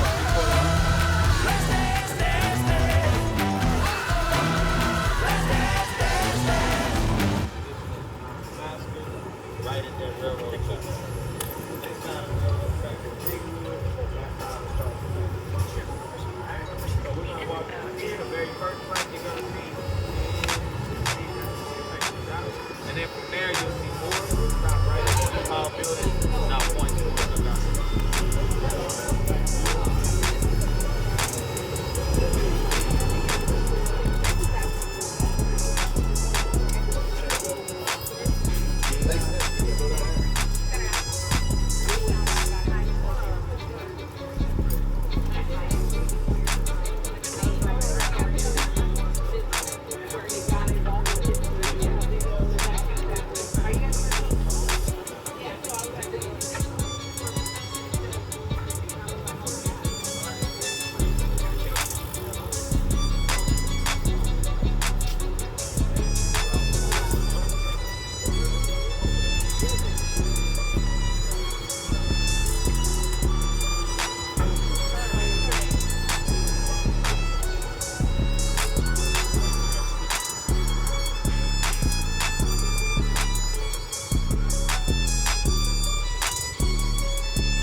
segregation was still a part of Tulsa, but again, wanted to come to Greenwood, they didn't have any laws or rules to say that you couldn't. So quite a few people did still come to Greenwood.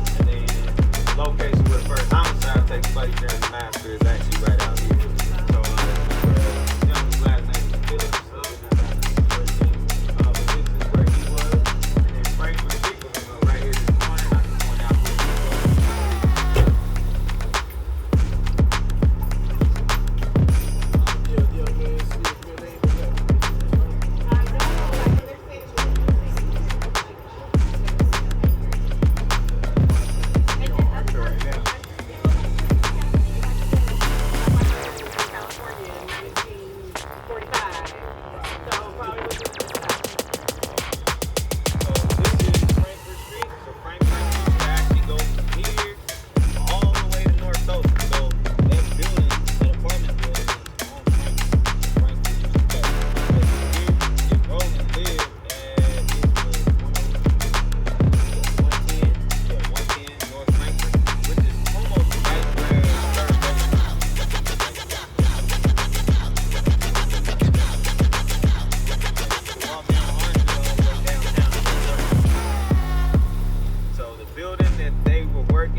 Another day in the office. I've been warming up, so approach with caution. Yeah, of the heat, no cold feet, I'm locked in. Go against me, you might need a coffee. Where's the competition? Cause I don't see none. Matter of fact, the peanuts, so y'all can run the rerun. Show you how to work, I roll the sleeves up on my shirt. Put you from the ground, I had to rise from out the dirt. Watch this, I'ma show you how I do it. Greenwood, Like a pro, gotta hustle, get it.